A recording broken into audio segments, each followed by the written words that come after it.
The following program is a collection of stooges talking about happenings in the sports world. It is meant to be comedic informative. The opinions expressed on this show do not necessarily reflect the beliefs of their peers, their boss, or ESPN. There may be some cuss words because that's how humans in the real world talk. If you are young, please seek permission before watching any further. Hey, Why? let's go! This show stinks, and the fact that you listen, we are very, very thankful for. McAfee on the line with a gorgeous assist. The all-time leading tackler for the Green Bay Packers. You pink! Damn it! Your friend tell a friend something nice could change their life.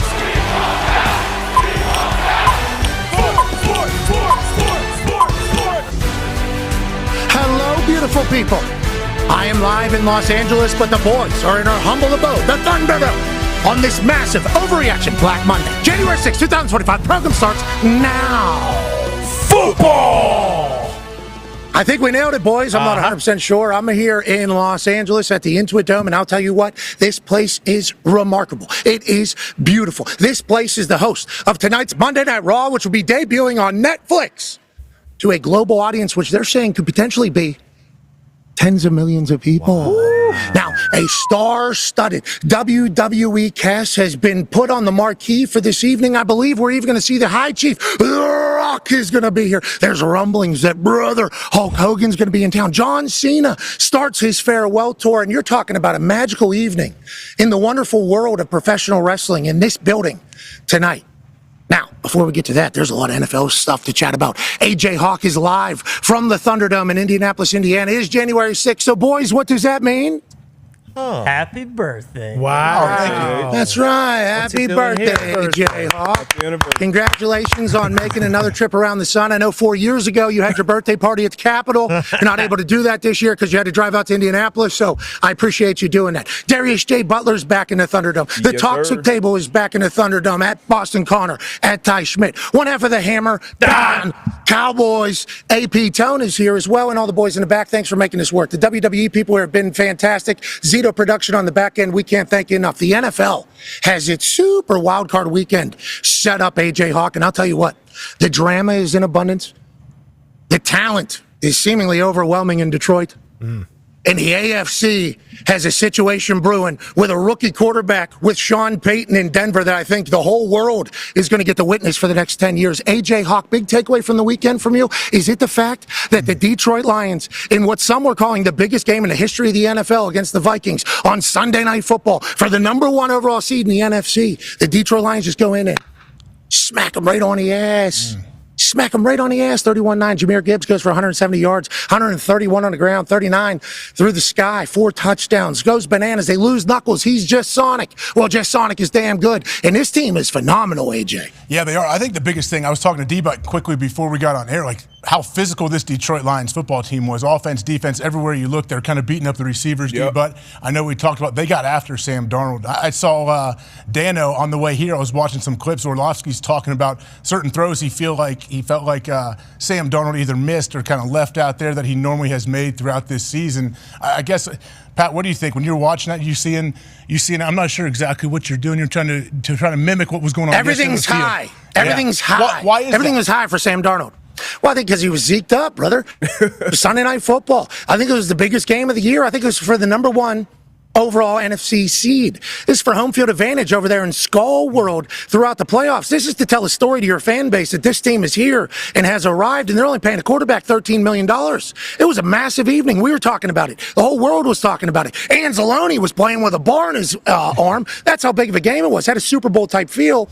I think he was just a little zeked up. Everything early was high.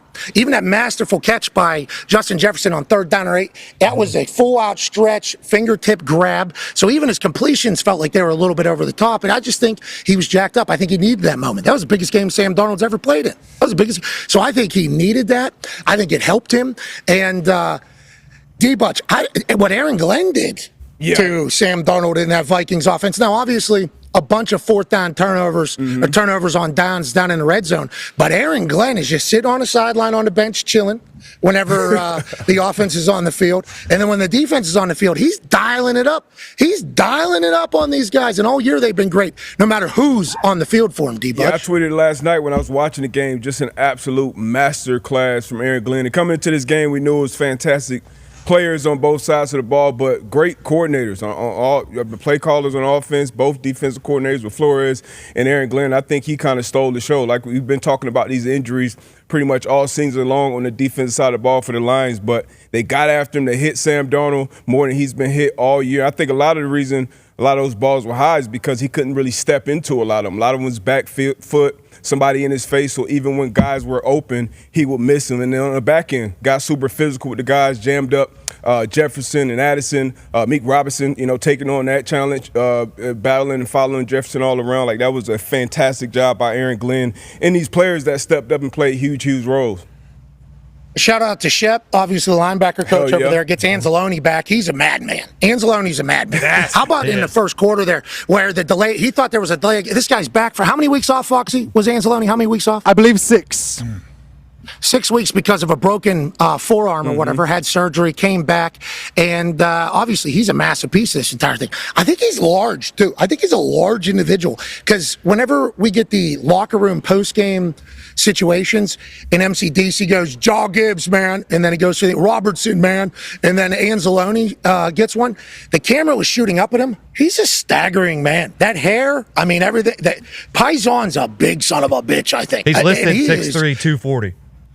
Good athlete, too. Okay, so it made sense. So all I was looking at was at the social media cell phone, and then it was like Jaw Gibbs was here. Okay, then Robertson was right here, gave a great speech. He gave a great speech, and then they gave one to Anzalone, and that thing turned like this, and like just that adjustment, I was like, holy hell! And he's talking right on. I mean, it was. I was like, this dude is. D-Bot said he's actually a good athlete too, Pat. I didn't say I said he's a good athlete. I didn't say actually. I'm not surprised by it. He's a dog. All that man-to-man coverage, he was out there on an island. For real, he really was. They put him in some really difficult situations. That dude can do it all. Like he can do everything. There it is. Look at the camera shooting up. Look how big that guy looks. Holy shit. Does that look staggering right there? I'm proud of you, man. All right, I'm proud of you. To your point, though, about man-to-man, Detroit played man with 73% frequency. I don't know what that means. That's really, really high in today's NFL. Really high. Okay, 73% frequency. Darnold had a 14.7 QBR on those reps. And then Detroit sent 6+ pass rushers 13 times yesterday, which is the most by any team in a game this season. So in the biggest game of the year, all MCDC preaches is, let's be us, man. Let's be us, man. We're aggressive. We do this. Let's do us, man. They're the most aggressive they've been all year. The most aggressive any team has been all year. And you got Justin Jefferson on the other side. You got Addison on the other side. You got Hawkinson on the other side. So whenever you bring pressure, 6 people, you can get exposed. Oh, yeah. You can get exposed quick on the back end. And they let their, Buckeyes hang. And I respect that a lot. And they beat the hell out of them, D-Butch. I like Toxic Table at Boston Connor. Sorry to hear about it, man. You guys don't have a coach. It's okay. Yeah. We're feeling great over here, Pat. Sorry to you. You do have a coach. Damn. And a GM, obviously, and a GM will continue to figure it out. It's going to be great. Of course, of course. I think that is something you can do because in 2025 now, not 2024. Yep, new year. They've created a way. I saw this on the internet. It might have been fake. You never know. Could have been. You never know. Toothpaste all the way out of the tube. And then, lo and behold, guess what I saw? What's that? Someone figured it out? That's not possible. That's not true. Took the paste. No. I didn't see Put it back into the tube. How'd they put it back? Put it back in the tube. Did they throw the tube out because it was all gross and ruined? No, funny. The tube actually went back to full. It was not ruined. Oh. The tube was not ruined. Okay. The tube actually went back to full shine and glisten. It was completely full again. Yeah, that's what happened. So if it can happen on the internet and the thing, putting it back into the tube, it can certainly happen with a football team where its culture seemingly completely broke. Now, at this stage of it all, it will be going, if Chris Ballard was to go 10-7 the next 2 years, he would still be under 500 by one game. Okay? Yikes. So he's 62, 69-1 right now as the general manager for the Indianapolis Colts. I think he was dealt a bad hand whenever Andrew Luck obviously ends up retiring 14, 17 days before the season starts because he gets an injury and decides that he doesn't want to go through everything that he had to go through before with an injury. So anytime you're a general manager and you think you're going to have Andrew Luck, who was once in a generation, but that dude was unbelievable. He was awesome. Yeah, coming off his best year too at that point, I feel like. Absolutely awesome. So you think what Chris Ballard had to deal with there at the beginning, and then he had to sort that out. That's late into the entire salary cap. That's late into the entire roster construction. That's late into the offseason, 17 days before the season starts. I mean, that's pretty late in there to try to sort it out. So I think there was a grace from a lot of people that were like, that sucks, dude. What you got to go through sucks. Sucks for our city. Sucks for you having to build it. Then the way he builds his team, it's like, okay, this team has a chance. And then obviously having to cycle through a lot of quarterbacks, old quarterbacks, good quarterbacks. Phil Rivers was the best of them all. But a lot of quarterbacks. You would think 8 years in, though, at some point we would be able to, get going. But instead it's another 8 and 9 year, missing the playoffs. The boys are pumped. They beat the Jacksonville Jaguars at Week 18 with Mac Jones as their quarterback, high-fiving empty suites, whatever the case. All of it is just like a situation where I believe that it's going to be tough to change the things that you need to get changed to be good. Unless there was a new voice, a new face, somebody saying, hey, we don't do it like that anymore. That's the only way I think you can do a reset is you have to hit a button. But maybe this crew's able to do it. Maybe this team's able to pull it off. Jim Irsay obviously more dialed into what's happening in the building than I would be or any of us would be. He put that out quick. I mean, that was the same night. Yeah. Same night as the last game. We're missing the playoffs again. Longest playoff drought in the history of the program. Ties 1989 to 1994, I think, which were bad days, brother. Bad days for the Indianapolis Colts. You're talking about bad times here. So for him to put it out that quick after night, it's like he made this decision. I feel like going into the game, boys get a win. He says, all right, here we go. We're running it back. And also, I don't love it. I don't love Chris Ballard's a good man. He's a good man. He's always been good to us. Yep. I think he's a good person. Shane Steichen's been good to us. I don't know much about him, but he's been good to us. But it's like that building is seemingly broken, and I don't know how the people that have been living in it and calling it the landlord for the last 8 years are going to be the ones that are going to be able to see that and fix all the cracks that they figured out unless somebody else comes in and buys the house. But maybe they'll be able to do it, D-Butch. That's a huge story, though. I mean, anytime Sunday Night Football on the last Sunday night is mentioning that you are keeping your general manager and head coach as one of the 3 biggest newses of the day. Yep. That's when you know that we're at quite a crossroads. And it's a bummer, but maybe this team's able to put the 2 back into maybe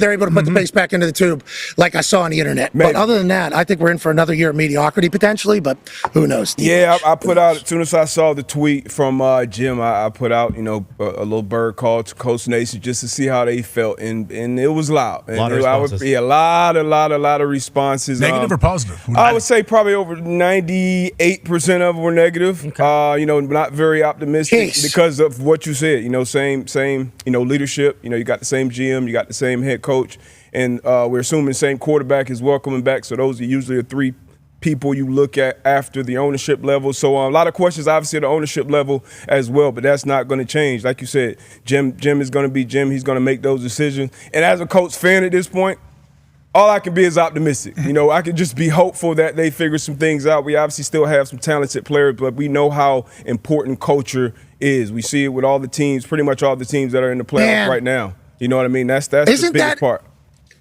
D-But it really is. And culture became this buzzword around sports media there, 3 years ago.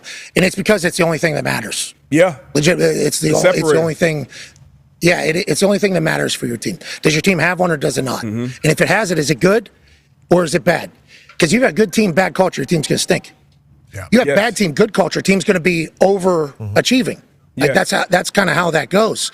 And I feel like punter, my particular position, and I see the people that are negative towards me about everything that's been happening with the Colts always just refer to me being a punter. And let me tell you why I'm the most qualified to talk about culture. Because I was in the rooms watching. I was in the living rooms of both defensive guys, offensive guys, undrafted guys, first round guys, first overall guys. You're talking about I've got a chance to see so much So much greatness, like so lucky to have seen. But that's why D-Butch is like a guy that I will always hold in such high regard, because whenever I watched him work and whenever I watched him interact with his teammates, and then I watched his film study, and then I watched the way he handled himself on the practice field and in the weight room and on the playing field, and then in the meetings, whenever a question was asked by Coach Pagano to the entire defense, nobody has the answer. Who has it? D-Butch has it. You know why? Because D-Butch worked his ass off. So I've gotten to see so much good shit and been lucky to be a part of these things. Just because I've happened to have a fucking cannon attached to my right hip. Like, that is just kind of why I got to do all these things. And I think that's why when I notice some things, it's like, that's what bum teams do. That's what bum teams do. That's what bum teams do. And it's like, great teams do this. Great teams do this. There's trends for how humans operate within a winning organization, and there's trends for how humans operate in a losing operation. And it's just very evident, I think, that the Colts have been in the losing program side of things with a lot of different shit. They have a lot of talented players, okay? A lot of talented players. So many talented players, which is why the expectations are so high, but I think they have a lot of losing traits. So the only thing I was trying to say publicly was like, hey, why don't we, for the good of the fucking city, okay, we would like to have a great football team. You saw what happened with the Indiana Hoosiers with Signetti. These are football people that live out in Indiana. They love the Colts, love going downtown, love having a reason to go have a drink downtown, love having a reason to travel in through 70 or 65 to get downtown, have a little day, have a little night, have a good time, cheer on the Colts. We're fucking good. But instead, we've had to deal with just, and then a lot of people sticking up for, and it's like, I think that's why I'm the most bummed, because I've been very fortunate to see a lot of good. I saw some terrible, and whenever I point them out on a microphone, it's like, that's just me trying to say, hey, let's win and let's stop doing this shit, because that's what losers do. Now, let's get back to the toxic table at Boston Connor. You guys fire your coach after 1 year? Holy shit, buddy. I mean, what do we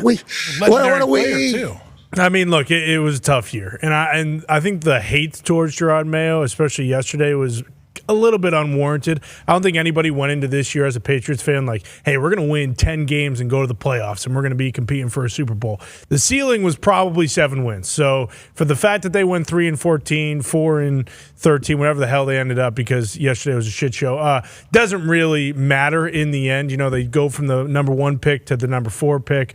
Also, doesn't really matter because we're not a QB needy team. You know, you want more picks. But Gerard Mayo getting fired, a little bit of a surprise. I think there were rumblings early in the season, maybe halfway through, that like, hey, things aren't going well, things aren't getting better. Obviously, they start the year off beating the Bengals week 1, which kept the Bengals out of the playoffs and the Patriots out of the number 1 pick. So looking back, massive game in the moment. Also a massive game because it's like, holy shit, Mayo's coming in, wins his first game as a head coach. This is awesome. Maybe things will be better than expected. But I think the biggest thing was the defense got worse for Gerard Mayo, and he came in as a defensive guy. So you would assume that would be the one thing that gets better, especially with all the players they ended up signing during free agency, actually keeping during free agency on that defense. So that getting worse was a massive deal. And then I think Schefter talked about it. The last 30 days is where like doubt really started to creep in. And I think we had him on either last week or 2 weeks ago, and he never really had a feeling that Mayo was definitely out.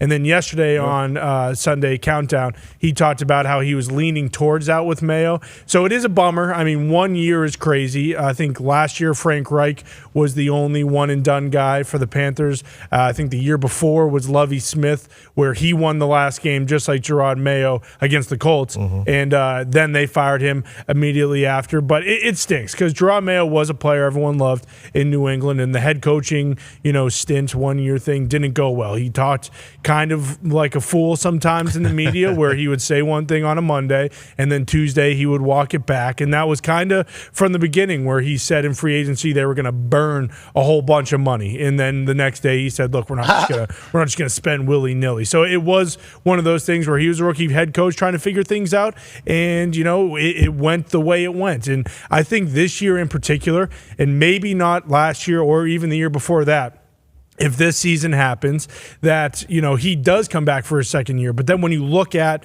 the coaches who are available in this, coaching cycle, Mike Vrabel, Ben Johnson. Mike Vrabel. I think you can Mike throw Vrabel. Mike Vrabel. Mike Vrabel. Has to be. I already ordered a jersey with the number 50 that says head coach on the back, so you know where I lie in this kind of hiring cycle. But seriously, I think because Vrabel's available, specifically Vrabel, it would be foolish not to kind of move on when you see where things are going. And over the weekend, it was reported that, and this is a real thing, Vrabel changed his Twitter X profile photo from one thing to him doing a nice little celebration with Teddy Bruschi when he was playing for the New England Patriots. And Gerard Mayo is one of those guys too who did understand the Patriots culture, played there, all of that. But I think Mike Vrabel more so understands what it was like playing for the Patriots when they were bad and then turning it around and making them great. He was on the team in 2000 when they were not good. I think they won 5-11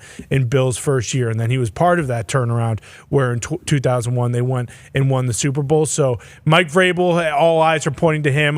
There was a tweet from Mike Giardi where he actually mentions like, hey, I've talked to multiple NFL executives around the league. Everyone's basically already pinning Vrabel to the New England Patriots. And then we also have the video from last year where Mike Vrabel was kind of inducted into the Patriots Hall of Fame. And that was a problem with the Titans allegedly last year when this happened because it was during the Titans bye week. But Foxy, if you want to run that from last year. But I also want you not to take this organization for granted.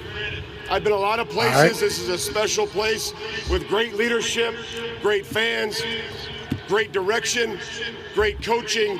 Enjoy it. It's not like this everywhere. Thank you very much.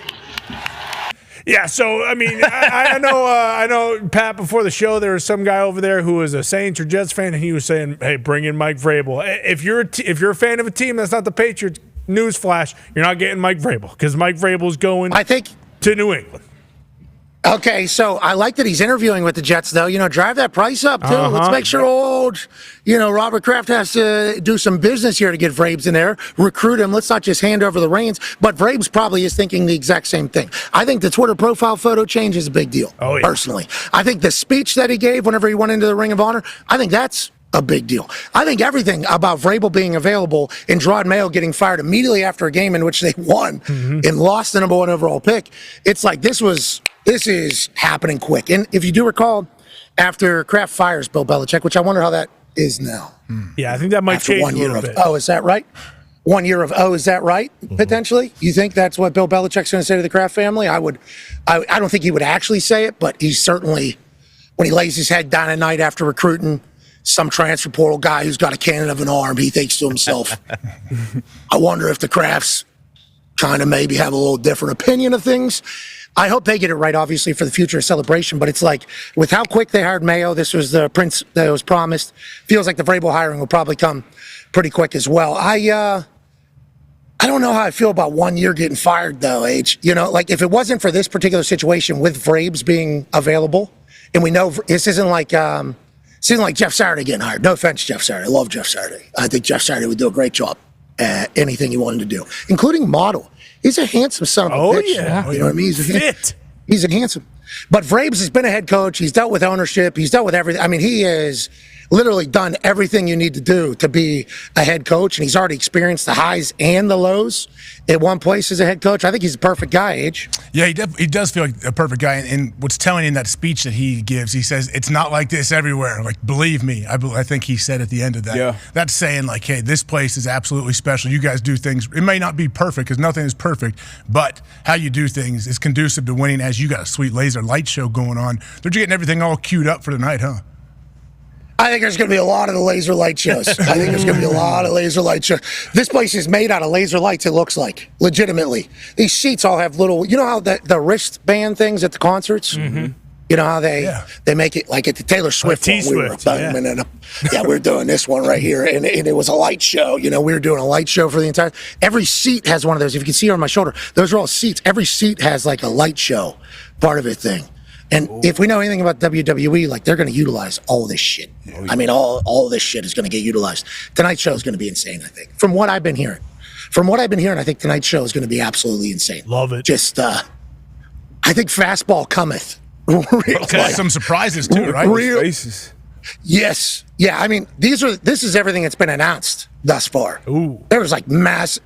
From what from what I've been told, and they don't tell me shit once again, because I get out there and we don't need to let the doofus know what's going on, because doofus will ruin the entire thing.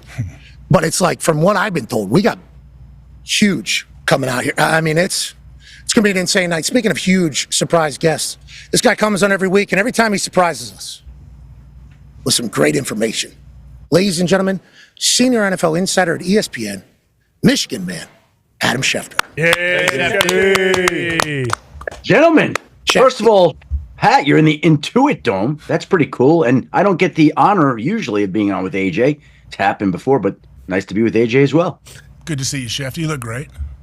So do you, AJ? Shefty, it's AJ's birthday. Do you want to say happy birthday to AJ and say, hey, AJ, 4 years happy ago, birthday. why didn't you invite me to your party? Happy birthday. Yeah, well, how old are we today? I'm 41 years old today, Shefty. That's awesome. You look great for your age. Hey, thank Happy you. 41. That's what they say. Haven't beat Michigan this decade, That's very though. kind of you.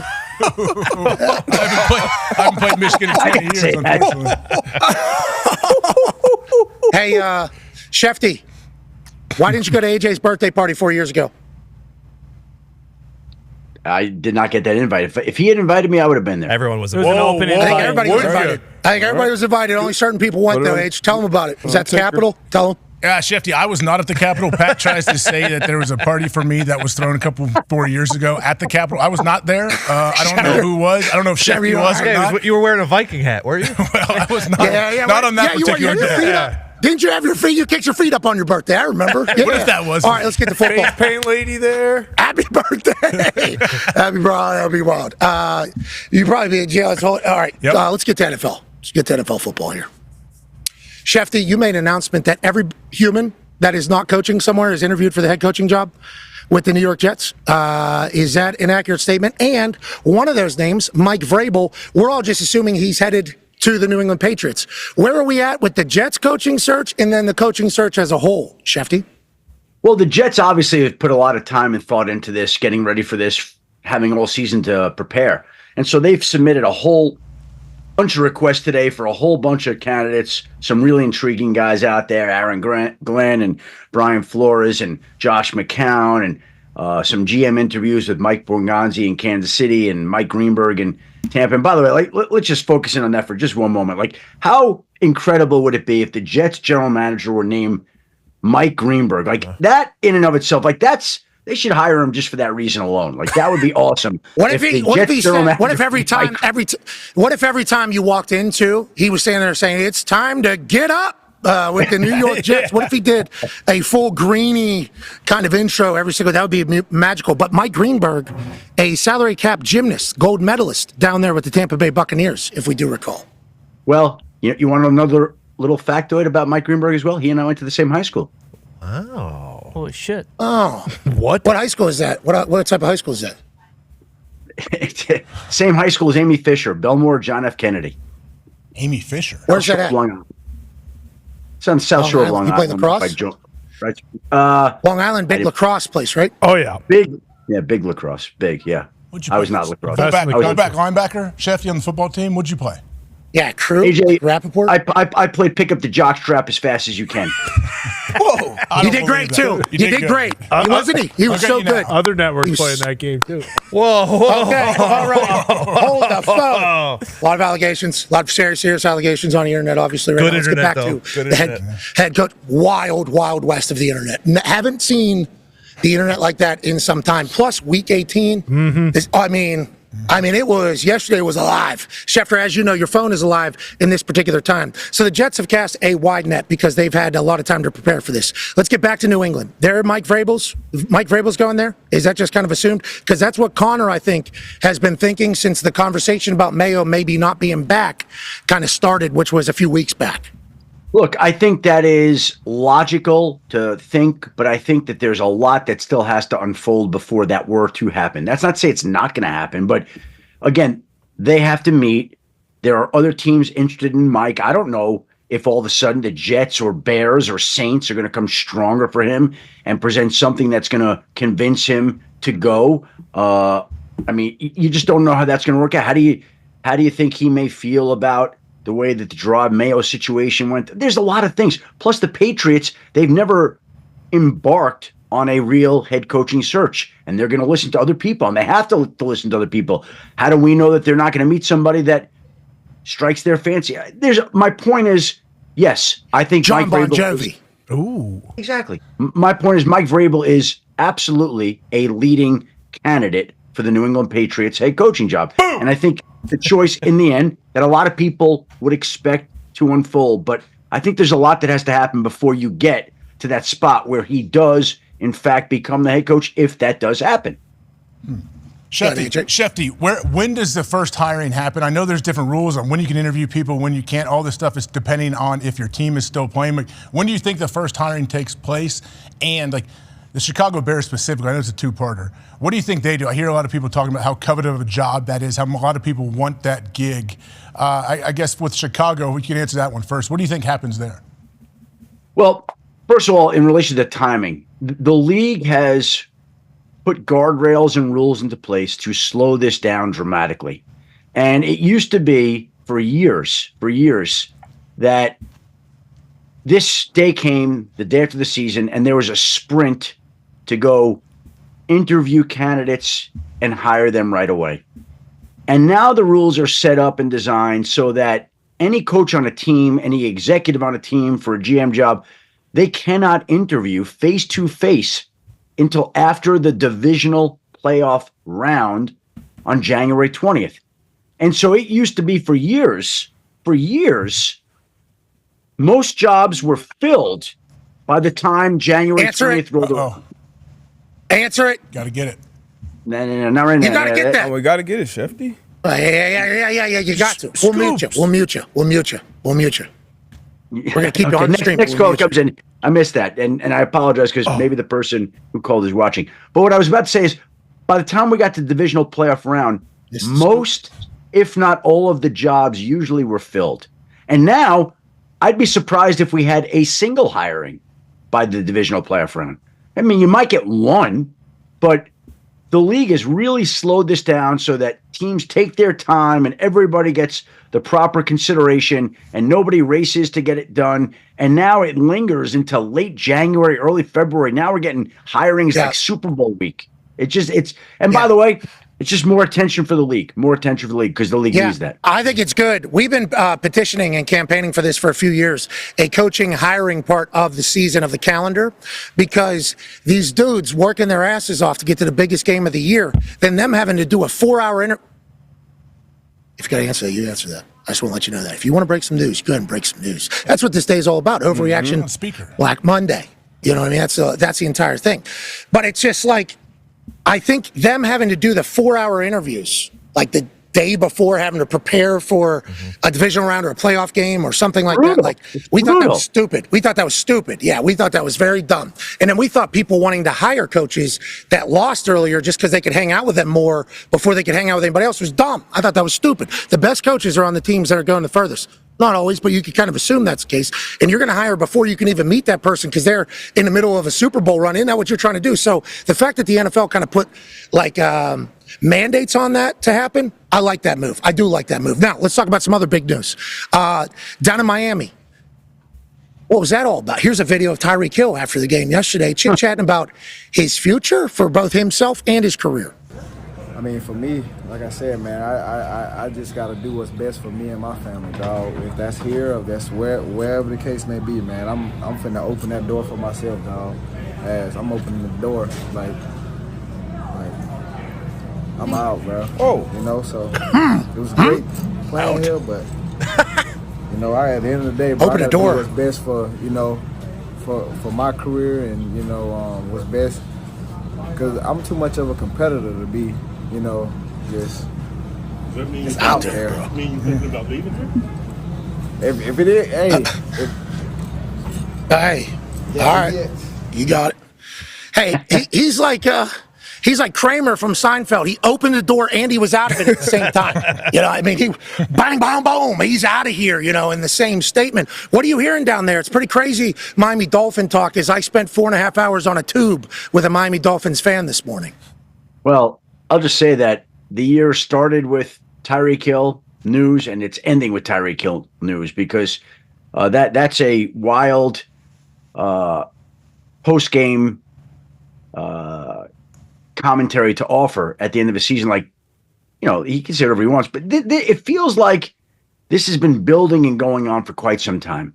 It just feels like he's hinted at this and wanting to be traded, and there's been whispers about wanting to be traded. And I also think we've got a situation where,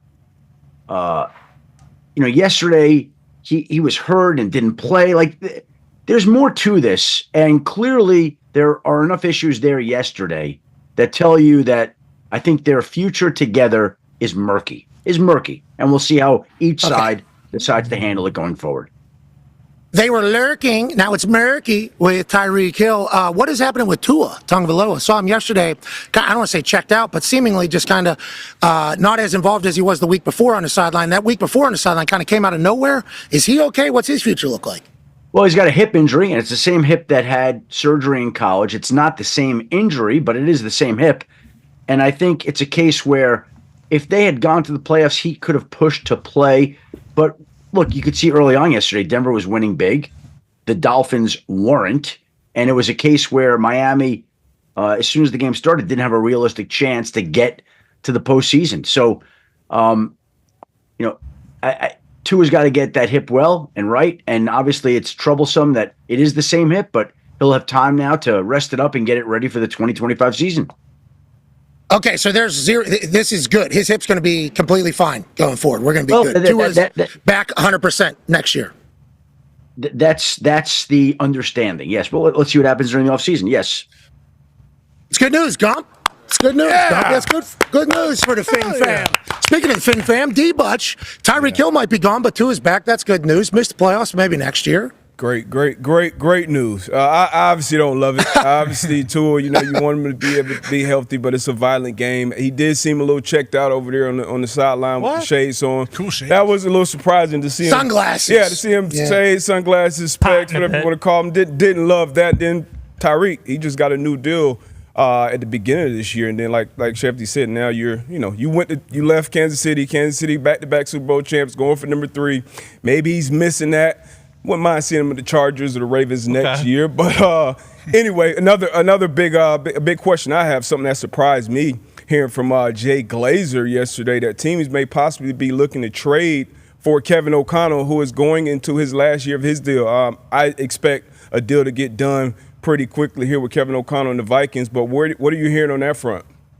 Well, I think these are the situations that get addressed usually after the season. The Vikings aren't going to grant anybody permission to go talk to Kevin O'Connell in season. And then after the season, the owners will have a chance to do an extension with him. And if they do the extension, it's not an issue. And if they don't do an extension, then obviously there are decisions to make because he'd be going into the last year of his contract. So I think that's what it's about. It's about his future. And I think right now the Vikings are focused on their season. They got a big Monday night game against the Rams. We'll see how that goes. And I think after their season ends, whenever it ends, they can figure out the Kevin O'Connell situation. I'm going to guess safely that the Wilfs don't want him going anywhere. Who reps Kevin O'Connell? How many agents are there for coaches? There's a lot of different agents. I'm trying to think who his rep is. I am unsure. Is this a Jimmy Sexton option? Is this a Jimmy Sexton operation? I don't think he's Jimmy Sexton. If he's Jimmy Sexton, this is all good plan. It's Jimmy Sexton's that. Have you ever seen that dude's melon? It is gigantic, and the business acumen inside of it is always humming at about 1,000 miles an hour. Because I don't think Kevin O'Connell's the only one. Tone has a question for you, Shefty. Yeah, I do, Shefty. Now, I think and I know that this may be a long shot, but there was also reports of Mike Tomlin, teams reaching out potentially about trading for Mike Tomlin. As a Steelers fan forever, I think there's less than a 0% chance this happens, but I wanted to ask you about it. Yeah, well, no, we talked about it on Sunday Countdown, raised the idea that a couple of teams were pondering it. And I think one team actually looked into it and uncovered the fact that his contract has a no-trade clause in it. So even if Pittsburgh wanted to trade him, which we've gotten zero indication that it does, they couldn't do that without his permission because he's got a no-trade clause in his contract. So that's there. Again, that doesn't stop teams, whether it's Mike Tomlin or Kevin O'Connell or Kyle Shanahan or whoever, to call up a team and say, would your organization have any interest in listening to conversations. And Pittsburgh doesn't seem to be interested. Minnesota doesn't seem to be interested. San Francisco doesn't seem interested. You can want anybody you want, but there has to be somebody that's willing to engage. And right now, currently, none of those teams are. Now, could something change in the offseason? Sure. But right now, none of them are. When was the last time a coach was traded? I remember Herm Edwards was traded right from the Jets to the Chiefs. When was last? Sean Payton. The Broncos had to give compensation to the New Orleans Saints. John Gruden was traded from the Raiders. John Gruden was traded. Herm Edwards was traded. Not likely, right? I mean, that's not normal. I didn't know coaches Bill had no Belichick trade clause. was Did you, traded? Pat? That's pretty sick. Yeah, no trade clauses. What, from Jets to Patriots, or where was he's going to be joining us in about 45 minutes? I should know this information. Belichick was traded from where? Browns. He was traded from the Jets to the Patriots. But didn't he say, I ain't doing it, or I ain't going to be here, like Magic? And if my memory serves me correct, there was, is it either Parcells or Belichick? New England had to give draft pick compensation for one, if not both of those coaches. I'm trying to remember. Maybe it was the Jets compensating the Patriots for Parcells, but maybe the Patriots had to give up for Belichick. I'd have to go look at it off the top of my head. What we're talking about 25 years ago, so it's a while back. But there was compensation involved with coaches and those two organizations. That I remember. Very abnormal thing to happen. Sean Payton in the Denver Broncos got to be happy with whatever they gave up to the Saints to pull his ass out of television. Speaking of coming out of television, there's a guy that's currently on the internet that's lurking that you just mentioned. Ty has a question for you. Yeah, Shefty, I think it was either last week or 2 weeks ago, there was a report floating around that John Gruden has kind of become like a hot name amongst teams, or teams are monitoring his situation. Have you heard that? And what's the likelihood that Gruden either gets interviewed or actually has a head coaching job come next year? I have heard that, and I think there are people out there who think that he's going to be in contention for some of these jobs. We'll see how that plays out. I have not heard him officially interviewing anywhere, but I think somebody who has accomplished as much as he has always is going to draw some looks and attention. I think that there are people who believe that he could get back in the game. I'm a John Gruden fan and would love to see that happen. I think he's great for the game, but don't know how close right now that is to happening. Okay, don't take him from the internet. Yeah. We need him. Need him still there. He is so good on the internet, John Gruden. He's got a unique way of expressing a lot of different things. That's why he's so good in the booth.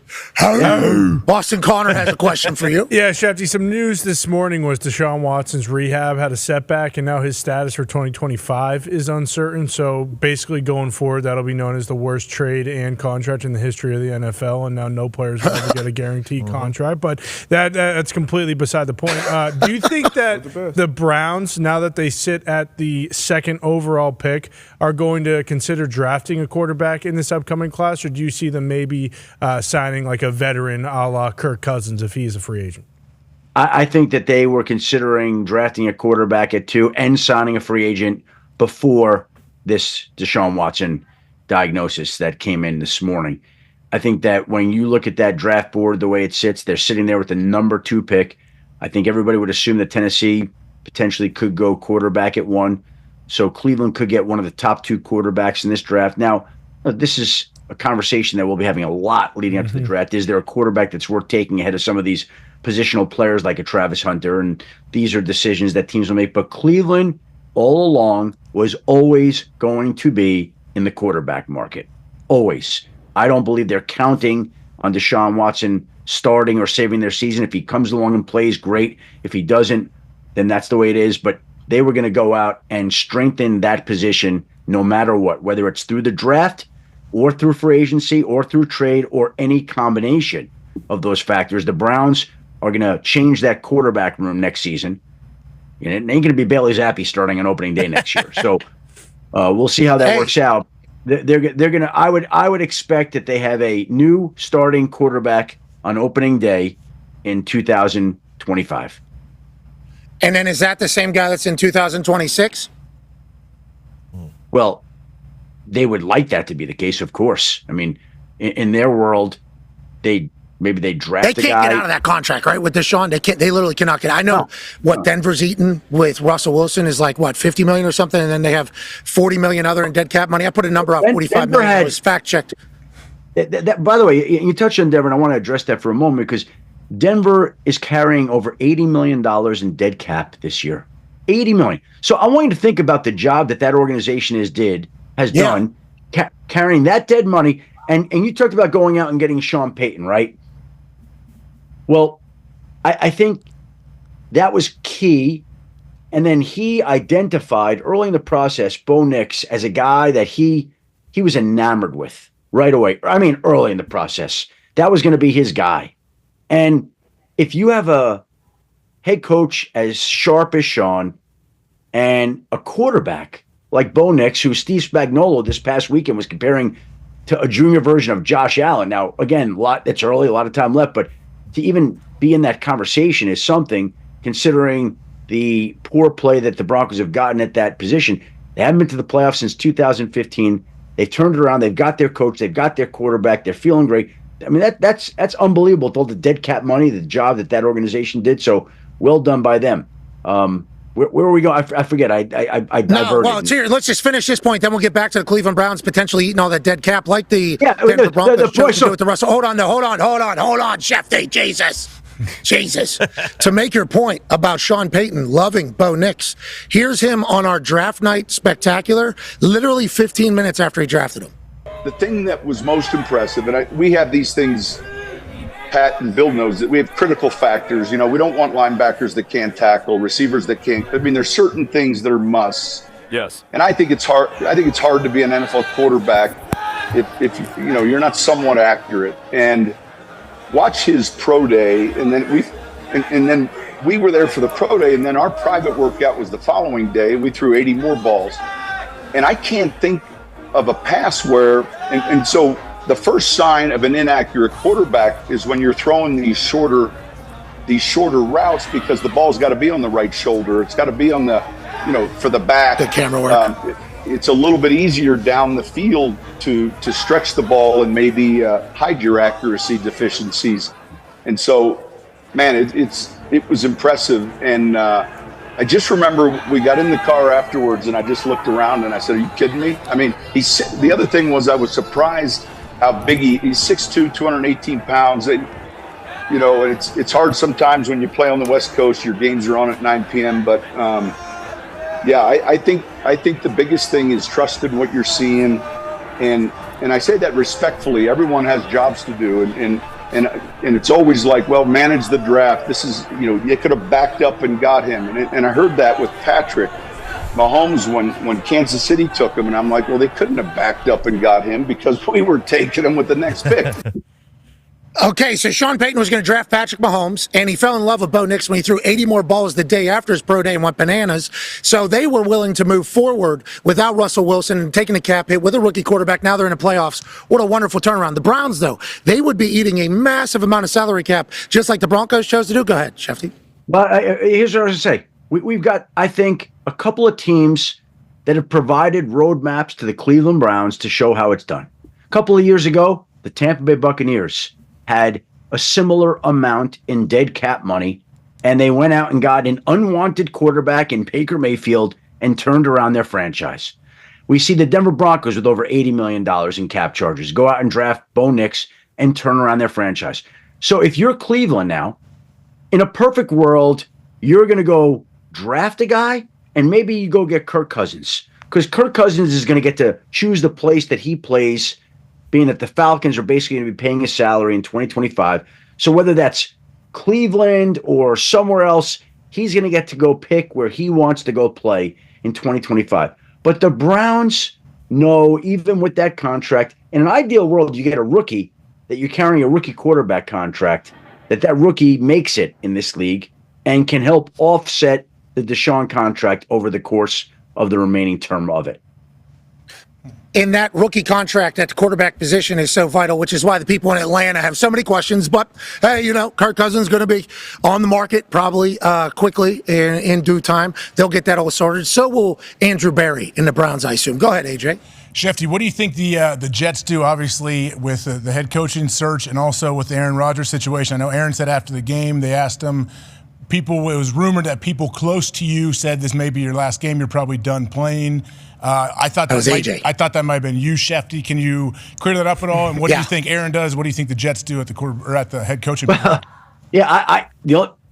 About his future, he was the one that talked about his future, and he was the one that acknowledged that it could be his last game. So any comments about his future came from him. As I said, anybody that has a documentary, and I hope I pronounce it right this time because I butchered it yesterday, called Enigma. When you got a documentary named Enigma, I'm not going to predict that guy's. What the hell did you say yesterday, Shefty? I missed that. Yeah, you know what I said yesterday. Anyway, we can move forward. I don't. I'm imagining. My brain is thinking of a lot of different. Aaron does what he wants to do. Yeah. Aaron does what he wants to do, but he's the one that acknowledged that it could be his last year, and obviously he wants to take some time, and we'll see what he decides to do. If he wants to still play, he's certainly talented enough and capable enough, and there are enough teams in this league that have a need at that position that I think there will be a spot for him. But that's something that he has to figure out whether he wants to do first. Does he want to come back and put himself through all that all over again? A lot of people, there aren't many people that get to play till they're 41. And when they do that, they know how hard it is to get their bodies and minds right to play again. So if he wants to come back and play, there'll be work for him. But that's something that he has to decide first. And Broadway Joe said he still got it. I seen it with my own eyes. Yep, he said, I got it. This guy still got it. He's still after watching Aaron Rodgers play, there's no doubt, because he's a Western Pennsylvania guy. He's got at least another year in him. So if he wants to, I'd love to see him stay with the Jets. He could definitely help the new GM and coach as well as play ball, huh? He's still throwing with accuracy and, most importantly here, Shefty, as you know, authority. That is the biggest thing. I saw Breece Hall retweet this, I do believe. That's just all depends on who they hire, I guess, on whether or not they do it. But how many teams are going to want a quarterback, you think? How many teams are going to want a quarterback? Well, I think you could look at this, and there's going to be a minimum of 7 teams in the quarterback market. Minimum. You want me? Hold on, I got a list here. It takes a couple more. Top 3 in the draft for sure. What could you have called it? Yeah, I'm still thinking about that. Give me one more. Because there's an M in there. There's an M in there. Yeah. You know? I don't even want to speculate. I don't either. Go back. Maybe. We go through this. I don't know what he said. Run the tape. There are a lot of teams that need quarterbacks. There are a lot of teams that need quarterbacks, and there are always going to be teams that need quarterbacks. Okay. All right. Now, speaking of quarterbacks, usually win the MVP.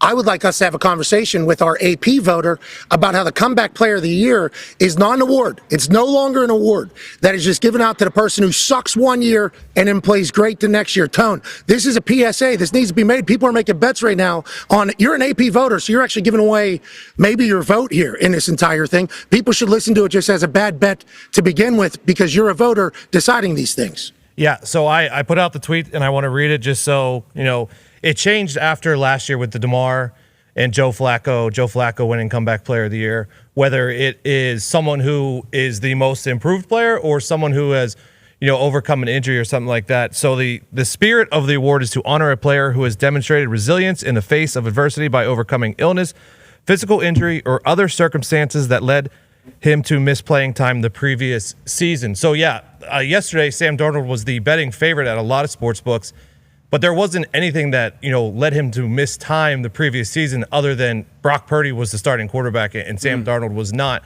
So and the AP reached out and they said thank you for putting out the tweet, but also Sam Darnold is not allowed. Sam Darnold is allowed to win the award as long as you are not a rookie. You are allowed to win the award based on the AP is not going to tell you who you can and who you cannot vote for.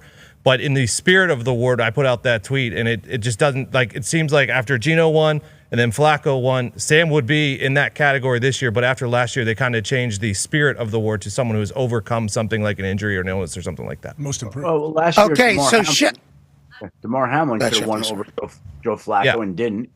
And so, if Sam Darnold wins it, he'd be worthy. And by the way, that brings us back to quarterback. So the teams with quarterback issues, for a moment, if you don't mind. Giants, Saints, by all means, Seahawks, Jets, Steelers, Browns, Colts, Titans, Raiders. Giants, Saints, Seahawks, Jets, Steelers, Browns. Who told you Colts?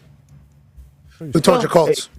You think they're count? I mean, like it's all solved. I don't know. Good. I don't know anything. No. I put it down. I put it down my list as one of the teams that has a quarterback question. That nobody told it to me. Punditry. They have a quarterback question. Again, we're classifying as teams with quarterback questions for 25.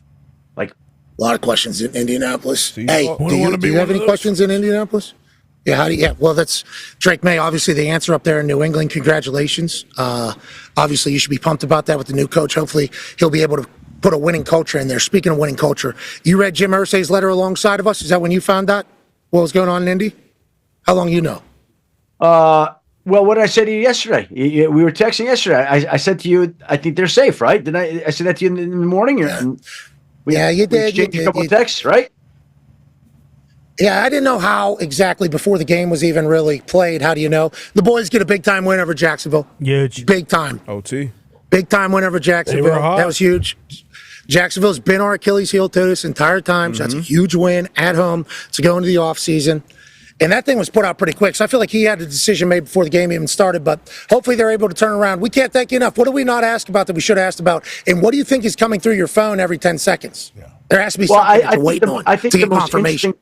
Yeah, well, there were only 3 missed calls and 11 missed texts, so we'll get to that one. But that's the most interesting thing today, this is a day usually you're talking about all the moves that are made and people that teams are moving on from. Like there's your list of firings so far, and I think it's more notable today, all the people that are being kept. I think that is more interesting today than Chris Greer down there in Miami, Balky down in Jacksonville, Ballard in Indianapolis. What's going on in Vegas? Do we know what's going on out there? Dable and Shane in New York. Like, there's a lot of people being kept that there were questions about. So Antonio Pierce is scheduled to meet with the media here in about 20 minutes. Now, again, they're letting him meet with the media, and I guess the Bears did that. And Eberflus, they fired the guy. Yeah, so anything could always happen, and I still think the Antonio Pierce situation could go either way. But my sense has been that I think he'll be safe. But if this is a Mark Davis decision. Haba. It's hard to predict what he's thinking exactly, right? But I know that he and Antonio Pierce have had multiple meetings on a regular basis, talking about the future, planning for the future, and so my gut is that he is likely to be back, but I also look... Man, Mark Davis got you in a blender, brother. He's got you in a blender right now. Mark Davis got you in a blender. You think you don't want to put your credibility on the line by saying yes, from what I've heard potentially, but then there's a chance no, you're dancing with it right now. You're dancing. Well, yeah. Well, Pat, a lot of these things are like that. I mean, they're not easy to predict. So... Well, we appreciate the hell out of what you do. You're the man, ladies and gentlemen. Adam Schefter. All right, we'll be back on the other side. I'll be live from the Intuit Dome. AJ will be out at the Thunderdome. We'll see you then. Goodbye.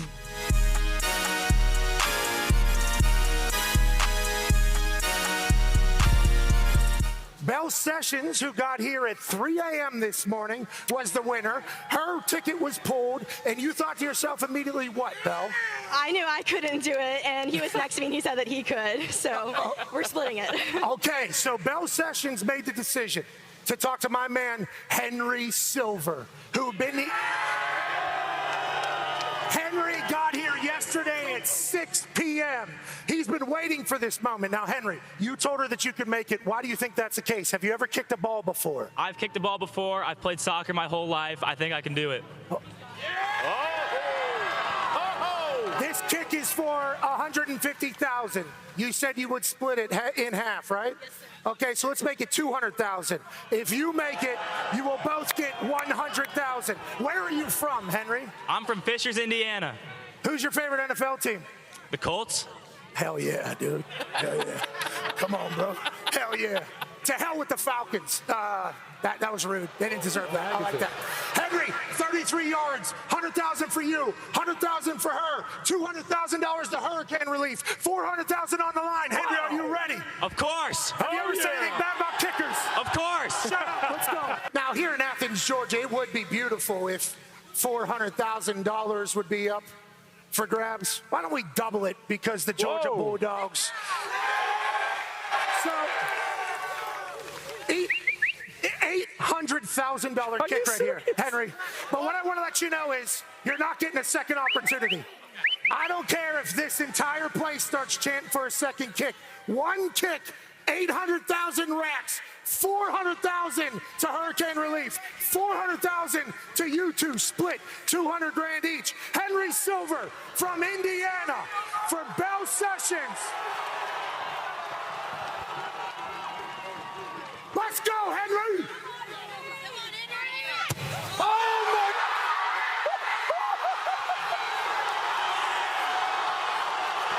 Henry! Henry! Come in, buddy! Come in! Let me see this. Let me see this, Henry.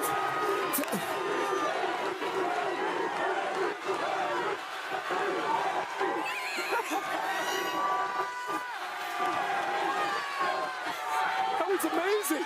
I mean, he walked in like, Henry! Congratulations, Henry! Congratulations, Bill! Dude! Congratulations, Georgia! What a morning! College game day's the greatest! College football's amazing! Bill!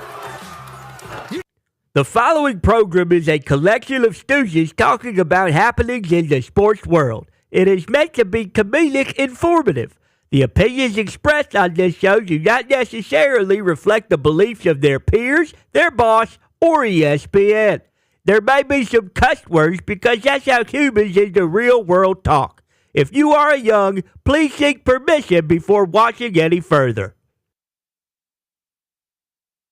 Hey, Why? let's go. This show stinks, and the fact that you listen, we are very, very thankful for. McAfee on the line with a gorgeous assist. The all-time leading tackler for the Green Bay Packers. You pink. Damn it!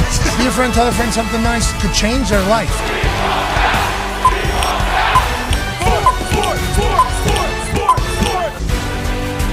Hello, beautiful people. I am in Los Angeles at the Intuit Dome, but the boys are in our humble abode, the Thunderdome, on this massive Overreaction Black Monday, January 6, 2024. Hour 2 of the program starts now.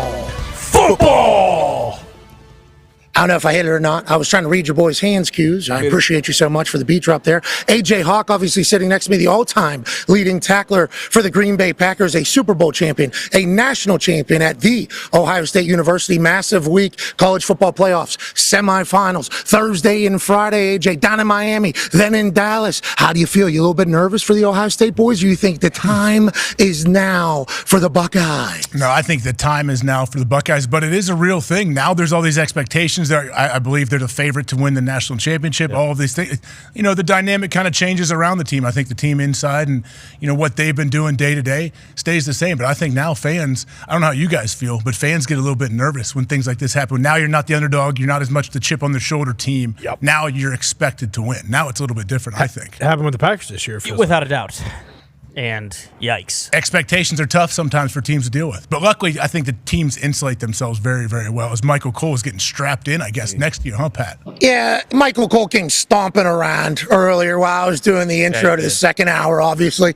He came stomping it, fresh out of a meeting. How do we feel? Looks happy. Done a massive night here for the WWE. And also, congrats to the Intuit Dome. Being the place that is majestic and magical, and obviously this is Rocco setting up Michael Cole right now. Great name. Came up with this gimmick right here. This gimmick right here, instead of the belt thing, gave me one of these little hook things. Genius Rocco, big ass brain. Big ass brain. That's WWE stuff. Michael Cole, ladies and gentlemen. Hi, guys. How's everybody? Thanks for having me, Pat. Cole, we were talking about the college football playoffs. No problem. Thank you for having. Something's happening. I think we're feeding the house, or we were. No. Oh. That was probably me just yelling. There was a bunch of static. We're back. Weird. Okay. How do you see? I'm crystal clear. Michael looks great. There's a little something. Thank you, guys. Did he Do you hear that? You look like a dork. It's gone now. It's gone. Yeah, it was there for a second. Connor, nice hat. Thanks, brother. Take it easy. 6 Super Bowls, bitch. I can never touch this. By the way, thanks for taking Vrabel from us, too. No problem. Jets are going to jet. You guys are going to suck forever. He was never going there. Michael Cole, thank you for joining us. Massive night with WWE. They're still ecstatic in my ear, but that might just be the brain. Go, nope, it has stopped. Great work, whoever that was, doing whatever. Huge night here at the Intuit Dome. We just had a production meeting for the show. Paul Triple H Levesque, of course, our chief content officer, gave us a nice pep speech, and he's really, really excited, very emotional, as we all are. This changes the game, not only for professional wrestling, sports entertainment, it changes the game for all of entertainment. We're going to become the first show to stream live weekly on Netflix.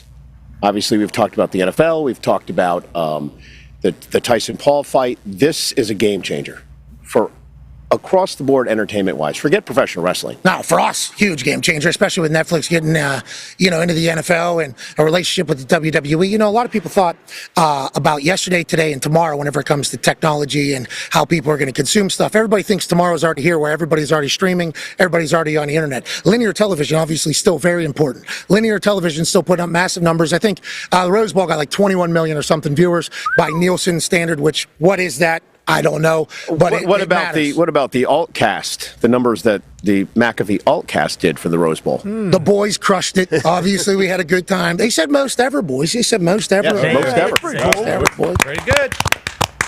2.5 million. We had a good time out there. 2.4. I like what you did there, Oversell. I appreciate you doing that. That's what I do. I'm a wrestler now. Yeah, absolutely, Michael Cole with the sell. But we were lucky to do that. ESPN 2. I think that type of game is what the Allcast is actually meant for, because it's a blowout. So let's go do that. I think these next two games, the Orange Bowl and Cotton Bowl, are going to be fantastic. But let's talk about what we were chatting about how linear television still matters. Okay, streaming is certainly the future, but nobody knew when that was going to happen. This leap right here from Monday Night Raw, which has been on USA for 30 years or whatever, since 1993, going to a streaming platform globally is a massive move for the industry. And WWE has been ahead of schedule on these types of decisions for everything that has happened throughout technology advancing. And I want to let you know, as a small business owner with the boys, we would like to say thanks to you and to everybody here for kind of blazing a trail when it comes to business-wise and negotiation.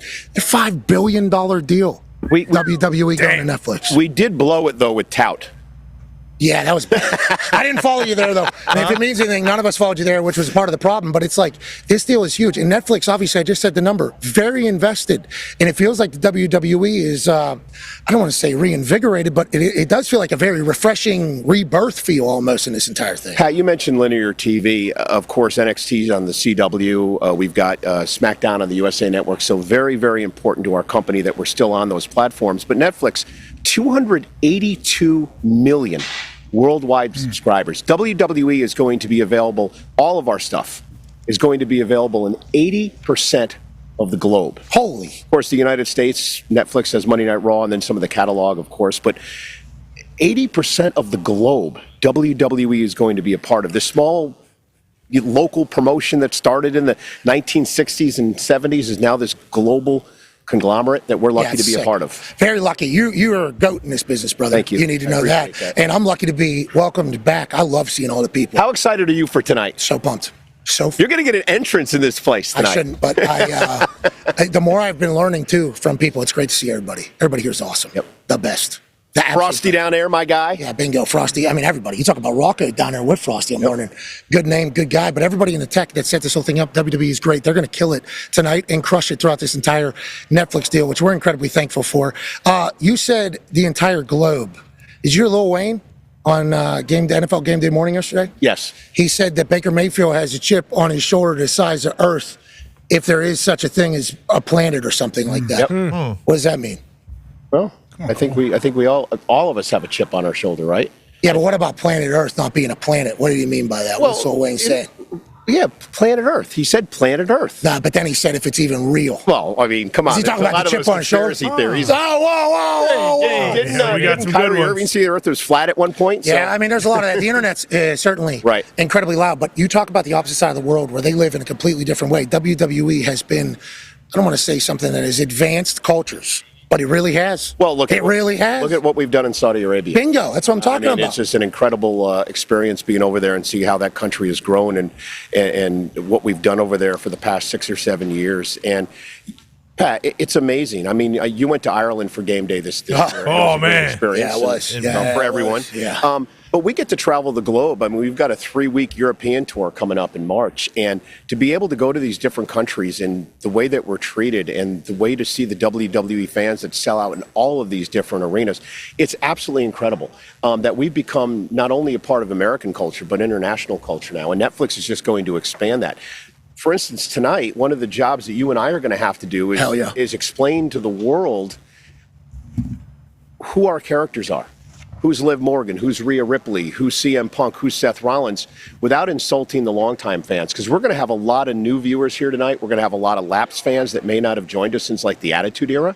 So we're going to have to explain who is Seth Rollins, who is CM Punk. Seth freaking Rollins, have a little respect, please. Why are they important to our product and also, basically to the world? Because these guys just don't wrestle. They do so many other things that are important to the entertainment industry. Yeah, WWE is so good to the community. I mean, it's an honor to be here, brother. I can't wait to watch you work. Ty Schmidt has a question about the WWE Hi, Ty. you, Michael Cole. Hey, Cole, how you doing? I'm just curious. Obviously, we always talk about like the wrestling business and how it's just a grind. People are on the road nonstop. Have you noticed with the superstars that there's like maybe they're a little bit more reinvigorated? There's an extra pep in their step with the move to Netflix? Because obviously this is a massive deal and a massive opportunity for a lot of them as well. So, Ty, I think they're reinvigorated by a number of things. I think, number one, the schedule's gotten better for the superstars. We don't do as many live events as we have in the past. We're really putting all of our energy into our television shows, whether it's NXT, SmackDown, or Monday Night Raw. I think that has a lot to do with it. I think the new regime has really helped as well. Triple H, and I've said this in a number of different interviews, he understands that he has an all-star team here in this company. Not only the superstars in the ring, but the announcers, the camera guys, the audio guys, the props people, the television production people. He understands that we're an all-star team and that we know how to do our job, and he basically sits back and allows us to do what we do best. And I think that freedom has really allowed the superstars, and I know for me and I know for Pat as well, has allowed us to be more entertaining, to be more relaxed, to be able to sit back and enjoy this product as a fan. And also, who knows characters better than the character, right? I mean, Seth Rollins knows his character better than anybody on the planet, so why not allow him to be able to bring that character forward? And that's one of the things that this company is allowing us to do now. That's an empowerment leadership style, and I think Mr. H, Hunter, Paul, if you will, is certainly somebody's trying to log into an Apple account that just popped up on the screen. Somebody needs to check their Apple account. And it's yeah, it just popped up on the screen. Everybody needs to know that is happening. But Mr. H, for me, because I started in NXT, a lot of wrestling people forget that. I cut my teeth down there. You bingo. Cut your teeth down there. NXT legend, and that was when Triple H was running it. Did you just say NXT legend? You heard him. Yeah, main evented. Yeah. Main evented at PLE. Just making sure. We called them PPVs back in my day. Remember? Yeah, back I in main your day. evented. Yep. I main evented one of them. You recall? Yeah, you did. One off top of a cage. Yeah. Yeah, you did. Lost the Undisputed Era. Still don't understand that one. But nonetheless, there are Triple H has been awesome since the beginning. Tremendous. To me, and I think to everybody. Go ahead. Tremendous. And he's just empowered us, like you said, and he's he lets us do what we do. I mean, I've seen everything in this business for nearly 30 years. I have never had as much fun as I've had the last couple of years, not only working with you, but also working with Paul. And you and I are going to step it up a level tonight. Yeah, we are. This Netflix deal is going to be pretty exciting. There's going to be a lot more freedom. Listen, we're not going to go off the reservation. There's not going to be we're not turning this into an R-rated broadcast or a friendly show, but we're going to have a lot of fun. There's the Attitude Era fans, Latch fans. Don't you worry about what the rating is, okay? Don't you worry about it. We'll be able to get our point across. Okay. Mm-hmm. So when some scumbag comes walking out here, we're going to make sure we paint the picture to the entire globe, if there is such a thing, Lil Wayne, and let them know that this is a piece of trash a garbage bag of a human being. And that's a job. That's why that open that they're going to show is so impressive. Triple H voiced it over. They released it on social media. It basically tells the story of like professional wrestling from the carnival days, obviously the territory days, to everything and what it is to the world, like you said. And man, professional wrestling has always been my first love, It was what I wanted to be. Monday nights was like quite an escape. Everybody on there was rich in my eyes. And they were athletic and they could talk shit. It's like, this is my world. And then you just disappear in it because so many different things can happen. And tonight, with the usage of this place, I mean, it's going to be, it's like an IMAX. This entire place is a fucking IMAX. Wait till you see that cold open you're talking about play at the start of Netflix tonight in this building. The rehearsals were amazing. It's going to be absolutely incredible to see this on your television screen tonight. But, you talk about professional wrestling, and I think, I'm like you. I was a kid brought up in New York and watching the old WWF with my grandmother. Wow, how do you get all those U's? That was unbelievable. That was 6 of them. That was 6 U's. Midnight on WOR out of New York. Went to Syracuse University. Saw the first WrestleMania on closed circuit at the Landmark Theater there. Got away from it for a little bit, came back in 1997, and I said it next to you at WrestleMania when Cody Rhodes finished the story this past year. Great call. I love professional wrestling, and it is an amazing outlet to be able to sit on your couch on a Monday night, crack open a beer or a soda or whatever your taste is, and sit back and watch the good guys battle the bad guys. And there's nothing better than it. I agree. I'm so lucky and thankful to be back. D-Butch has a question for you, Michael Cole. Yeah, speaking of the bad guys, I can't wait to lock in tonight on this new era. But let's talk a little football. New York Jets. Your search has been far and wide. Bad the 33rd team. GMs. D, I'm trying to enjoy my day. Before you get into it, I just want to know what do you think about the search so far, and who do you want at that GM head coach role going forward? Well, the guy I wanted is going to be stolen by Connor's Patriots, but that was Vrabel. I want Aaron Glenn. Not really. I want Aaron Glenn. I want Aaron Glenn to come back to New York. I want him to come back and win a Super Bowl with the Jets. Always liked Aaron Glenn. I want him to come back, and I want him to finally get us a winning season here. Quarterback-wise, I have no idea what we're going to do. Aaron had a great year number-wise. Obviously, who knows what's going to happen with him. Obviously, he has issues with the owner. I was a big Sam Darnold guy this year. I've always been a big Sam Darnold guy, but last night he didn't impress me too much. I don't know if we want to spend money on that. Do we go after J.J. McCarthy? I just don't know, but I want Aaron Glenn to be our head coach next year. Aaron Glenn, the absolute dog, cooked up Sam Darnold last night, people were saying, and, Sam missed a couple. I think it was good to get that game out of the way before they have a big one against the Rams and then potentially a repeat of this game 2 weeks from now. What did you think of the Aaron Rodgers experience, if it is over there in New York? Because you said immediately that something was going to go wrong. And I said it on this show. What did we say, Connor? We said he was a pessimistic prick. What we kind of said? Yeah, just negative Nancy. Just never really being optimistic about the Jets situation. Always, from day one. Yeah, pitiful Patty almost, we were saying. So I said on this show, when Aaron Rodgers was signed, that something's going to happen. 4 plays into the season, he blows his Achilles. It's your fault. Yeah. Okay? Came back this year. Universe. Hey, Age, you're right. I didn't think about it. Right? Maybe it is. He manifested. Cole, are you worried that you manifested that Achilles tear? I may have done that, but listen, I've suffered through the Jets for 50 years. So you weren't the only one. A lot of people were saying it was going to happen, and then it did happen. It did. And then this year happens. Well, here's the thing about it's like a blink of an eye and it's over. Remember, we were in the summer at Tahoe, Age, and it was just like, holy shit. The dreams of what the Jets were going to be. There was going to be a fucking parade. You remember that? Through Manhattan. Dude, when we buried, and Aaron was going to be buried the Patriots. He was rocked up. So was Greeny. Remember how rocked up Greeny was? Greeny was like, cut it off. The third game of the year against the Patriots, Rodgers looked unstoppable. The Jets looked unbelievable. We destroyed Connor's Patriots. Oh, my God. I was texting you that night. It's finally great to have a quarterback. It's finally great to have an offense. And then it all went downhill. Listen, you can't blame Aaron for this because the owner's insane. He's got to sell the team. He got rid of Saleh, which I liked at the time, and then he put Brick in charge, and then the defense. The defense goes down down the shitter, and it was just terrible. Aaron had a great year number-wise. Yeah. He did. So Fort Todd's, how you doing? The defense shit the bed. Bottom line. And I think a lot of that had to do with them moving Brick into the head coaching position and took his Johnson? mind off the offense. Brick, Coach Old Brick. Yes, Old Brick. Well, you were talking about the other Brick too, right? Yeah, no, us guys call him Brick. Yeah, us guys do too, but there's two Bricks in the house. Yes. Needs to be a lot more. Head coach. There you go. That's questionable too. Interim head coach. Yeah, and also I can't believe they're actually going to interview that guy for the job, but nonetheless. What guy? Who? Brick.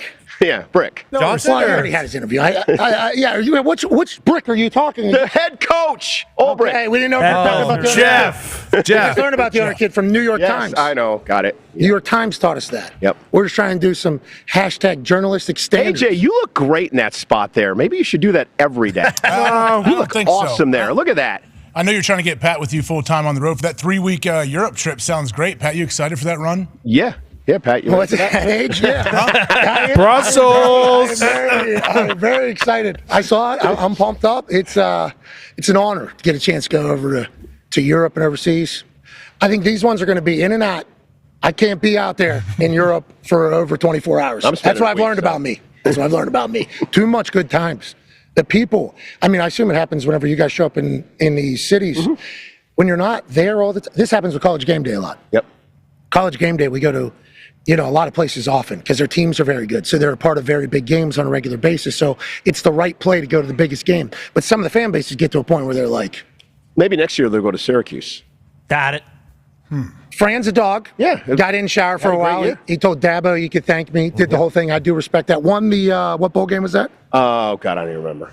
I watched it, too, against Washington State. But some of the crowds get a little bit used to game day coming, I think. Yeah, so it's a little bit different. Now, always going to have the great energy from the students, but it's like the extra people that kind of pour in and really make that a special place, and it always is. Every week has been awesome, but when you go to a place that you've never been before or for the first time or anything like that, it's like those places go crazy. Did you see Cal Berkeley? Yeah.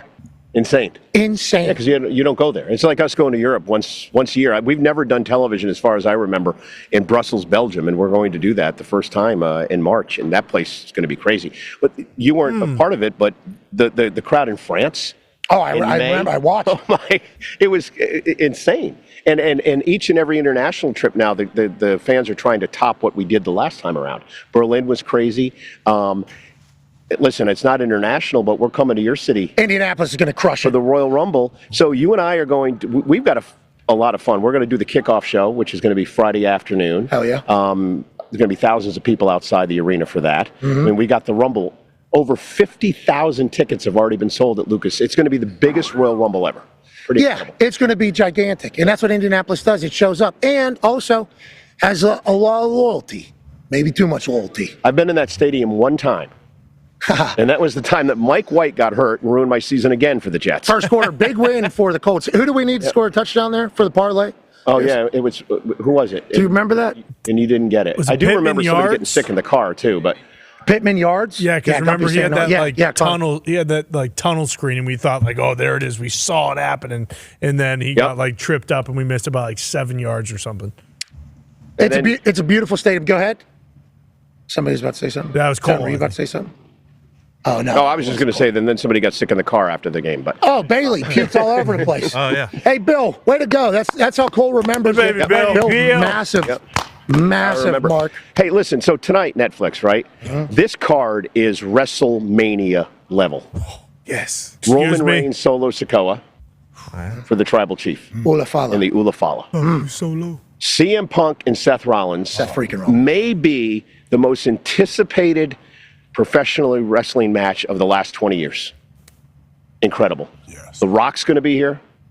John Cena's retirement tour. A year-long tour starts tonight. Hulkster. Rhea Ripley, Liv Morgan for the women's world title. Yeah, there's rumors of Hulkster, I think, on here. Please. I haven't heard that, but could be. Yeah, because there's a beer sponsorship that was announced. Yep.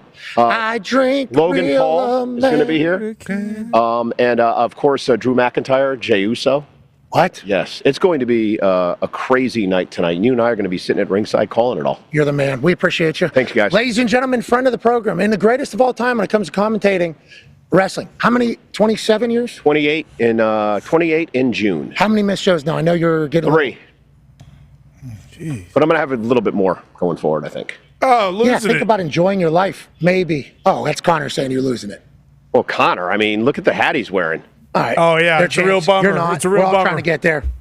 Ladies and gentlemen, Michael Cole. Thanks, man. Netflix. Thank you. 8 Eastern, 5 Pacific, globally. That's right. It's going to be everywhere. And so you're attached. Rocco! Oh, yeah. Such a dork. He's going to be here for a bit. Michael's going to be here for a bit. Oh, jeez. Is that what he does over there, Pat? He just summons people like that? You keep that suit Yeah, on. you heard that? He looks so good. He does keep the suit on all day. Yeah, I do. He'll show up 8 a.m. all day, putting tux even. Hi, remember when you tried to dress like me at WrestleMania? Think I did a pretty can't good hear it job. anymore, Soul but- patch. Bye, guys. Have fun. See you later. Thank you. Good luck, Cole. Ladies and gentlemen, joining us now is a man. This guy's awesome, dude. Yeah, the best. From one goat to another. His suit's clean today. He's losing weight, too. He's in fighting shape right now. You know he hikes mountains? What? All right, yeah, that's a whole other story. This guy hikes mountains, like real ones. Like with a weighted thing on his back, probably. Is he a rucker? Yeah, like he's trying to go get him. Like he's trying to say, Earth, I did it. Nonetheless, joining us now is another GOAT, the greatest of all time when it comes to NFL head coaching and NFL general managing. Now he's the head coach of the North Carolina Tar Heel football team. Ladies and gentlemen, Bill Belichick. Yay! Coach, thank you for joining us. Yeah, thank you. Good to be on. Yeah, Steve and I are out recruiting in North Carolina here. First day we're allowed to be out, so here we are. We're on the road. So, hello, Steve. Okay, so what up, DC Steve? How you doing, pal? Congrats on all the success with the Patriots. You're the man. Go Tar Heels. Coach, okay, so we're on the road with you. You're literally FaceTiming from a car. What are you doing? You're visiting high schools right now, or how's the day go for you? Yes. Yeah, a couple this morning, a couple this afternoon. We're also on. I'm officially on Twitter, so you can follow me there. Oh, we definitely will. Bill Belichick, welcome to X, pal. Okay, you're on my face earlier. No, sorry. My poke face, whatever it was. Oh, jeez. Oh, wait. Pause everything there. Oh, my God. Anyway, I hated social media for a long. Everybody relax, please. You hated social media for a long time. Now you're all over it. Obviously, the future is social media. Have you been DMing and have you been connecting and have you been following trends for when you're recruiting these high schoolers, or how do you feel going into their world here and kind of talking to 17, 18-year-olds? Yeah, it's fun, Pat. It really is. It's great. It's great to connect with these kids. They're so enthusiastic. They see their future ahead of them, both in college football and maybe beyond that. So it's exciting to talk to them. We're talking to some really good players, and these guys have a chance to have a long career. So I just want to be a part of it with them. Coach, I'd like to, if you could tilt the phone over to your son, to Steve, and ask him what it's like in his short time at North Carolina. Steve, what's up? Good to see you, buddy. What's it like working with your dad? Steve. Obviously, we know you've worked with your dad much in the past, but now at the college level, a new scenery, new place. What's it like being reunited, and what do you think your this whole path is going to be? I'm just excited to be here. I took the red eye a couple nights ago, so trying to build the staff, trying to build the team. We've got a long way to go, but yeah, got to hit the road now and see what's going to happen. Got to get some good players on the team, and figure it out from here. But got to get this guy on the road, bring him to college. He's dressed a little bit nicer than me, but it's all about the personality. You know what I'm saying? Hell yeah. Hey, a personality and the resume. It seems like you cut your teeth, obviously, with the greatest dynasty in the history of football. Then you go back to college to Washington last year. How big of an adjustment was it? What was it like coaching college versus the NFL? No, I had a blast. I really appreciate Coach Fish, all those players out of UW. It was awesome. It was far. It was far from the East Coast, from the right coast, where I'm from. But no, it's good to be back here. But I love working with those guys. They're hungry, and we'll see what we can do here. Okay, well, I'm excited to watch it. I think D-Butt has a question for you or your dad.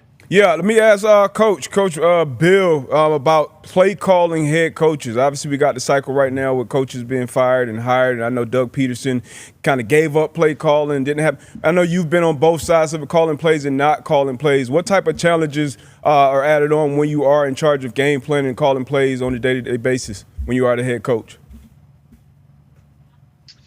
I think if that, D-Bet, that's a great question. I think if you decide to go that way, you need somebody really strong in other areas. And so if you look at play calling coaches, like Andy Reid, he's got a great defensive coordinator in Spags and a great special teams coordinator in Dave.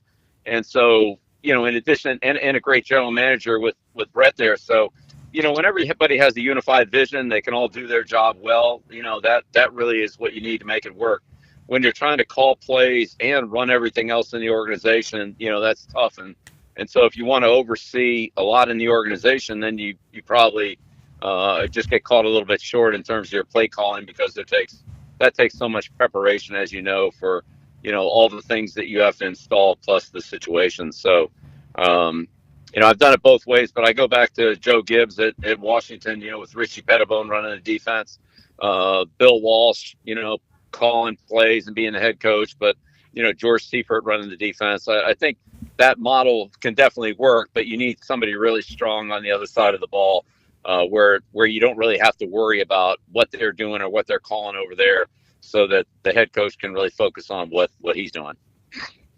Okay, so on that, kind of same conversation, how important is it that the general manager and head coach are obviously on the same page? For you, I always say you're the greatest head coach of all time, because you are. Everybody knows that. But you're also the greatest NFL general manager of all time, because that was your title, although you say a lot of people helped you. Obviously, they did. But there's some places, like Balky is going to be there again down in Jacksonville with a new head coach coming in. There's some places that have preferred to do that almost. How do you feel about the GM head coach relationship, and how did it become you did both? Well, I think first of all, Pat, I think the more important relationship is between ownership and the head coach and general manager. It's really impossible to do both jobs, head coach and general manager in the NFL. General manager really means, to me, personnel, acquisition, draft, free agency, salary cap. Those kind of responsibilities fall to one person, and then the coaching falls to the other person. And so somebody just has to have the final say on that, whether it's the general manager or the head coach. It could be either one, but you still need another person to do those jobs. So, I was always very fortunate that I had Scott Pioli and then Nick Caserio, to do those jobs. And regardless of what my title was or wasn't, somebody had the final say, and I had that. But they did all the majority of the work in the other area. And if they had the final say, then I still would have done the same thing as the head coach. It's just that on certain decisions, they would have had the final say instead of me. But I think the more important relationship is between ownership, to have a shared vision with ownership between the head coach and the general manager in terms of what the organization is really trying to do and how they're doing it. And I think, a great example of that would be the Philadelphia Eagles, with Jeff Lurie and Howie and then, to Nick. You see it there. You certainly see it in Kansas City with, as I mentioned, with Brett, Andy, Hunt family. So you see situations like that, and when everybody's aligned and pulling together, you might not win the championship every year, which we didn't, but you're in it every year, and you have a strong team, and you can continue to build. Same thing in Pittsburgh with Coach Tomlin and the Rooney family, and like that vision's really, that team's looked the same for the better part of 3 decades now, going back all the way to Cowher and even back before to the Chuck Noll era in a lot of ways. So that consistency and that shared vision, I think, is what's really important. And when you switch coordinators and switch coaches all the time, it makes it tough. Like in Cleveland, last year they go 11-5 or whatever it was, 12-5, and then fire the offensive staff, get rid of Flacco. Bring in new offensive coaches, bring Watson back, and it looks like they've gotten worse, and now they're making changes again. So it's just hard to build any continuity when you do it that way. So to me, if you have this shared vision all the way through the organization, which we had for 20 years at New England, then you have a chance to be competitive and be successful. Tony and Bill Polian and Jim Irsay, had that to a degree in Indianapolis. You saw it better than I did, but that it was always hard to play against those organizations. So I think it really starts at the top and works its way down. And when you don't have that, then honestly, it can fall apart pretty quickly. I think people would say the Green Bay Packers as well. I don't know if I heard you list them as well, but those are the teams that are consistently at the top. Those are the teams that are consistently great. And obviously, you had the greatest dynasty in the history of sports up there in New England. They have moved on from Coach Mayo after 1 year in a surprise announcement yesterday to, I think, a lot of football fans. How do you feel about only getting 1 year to build your culture, and how do you feel about that type of situation up there in New England, how it's unfolding right now? And you can obviously go to press conference, Bill, if you need to at this moment. Yeah. Well, Pat, I wasn't trying to exclude any organizations. I was just trying to not take 14 minutes. No, all good. But absolutely. No, Green Bay is a good example of that. They have their way of doing things, and I think they've done a great job in bringing young players into their organization for years and years and years. They've done a great job with their young players. They keep their best veterans, when they sign them to their second and third contracts, but they turn their roster over, and they always have a young team. They've always had a competitive team, and they've always been one step ahead in the quarterbacks from, Favre to Rodgers to Love, that. So absolutely, that's another organization that they have a different way of doing things, but they've been consistent and they've been very successful over time. The Patriots situation, I mean, honestly, I don't have too much of a comment on that. Robert Kraft, Jonathan Kraft, Robin Glazier, they're the decision makers there, who exactly does what and so forth. Mayo was handpicked by Robert, but in the end, the decision making is something that they'd have to comment on and identify. But they're the ones that are really, making the calls there. And so it's they're the ones that should comment on that. I really don't know from the outside looking in. They haven't called me an ass, so I don't know. We thought maybe that would happen after the way this year has gone. There might be a chance that they go, wow, maybe winning for a long time isn't as easy as one guy who's coaching in college now made it look for a while. Hopefully there's a chance for that conversation to happen. Now let's talk about people helping you. Connor has a question for you, Coach. Yeah, Coach, you brought up Pioli and Caserio in New England doing those other type of jobs. What is Michael Lombardi up to now? Well, wait a minute. They weren't the other jobs. They handled the personnel side of it. Just like Mike Lombardi did in Cleveland, just like Mike did, and when you helped me in New England, came back and helped us, and then just like he's doing now, it's the same structure in Carolina that essentially we've had in the NFL in the organizations I've been in, is that you have somebody with personnel, somebody with coaching, and you work jointly and unifying in a unifying way with those people to produce good results. That's what I'd say. It's not another job. It's the other job that's necessary for success. Sorry. No, don't be sorry at all. We're excited anytime somebody talks about Michael Lombardi. We love that guy. How's he been wheeling and dealing down there in college? Well, no, Mike's great. He does a great job with, organizing the salary cap, which now we're kind of working under. It's a little different, but it's similar.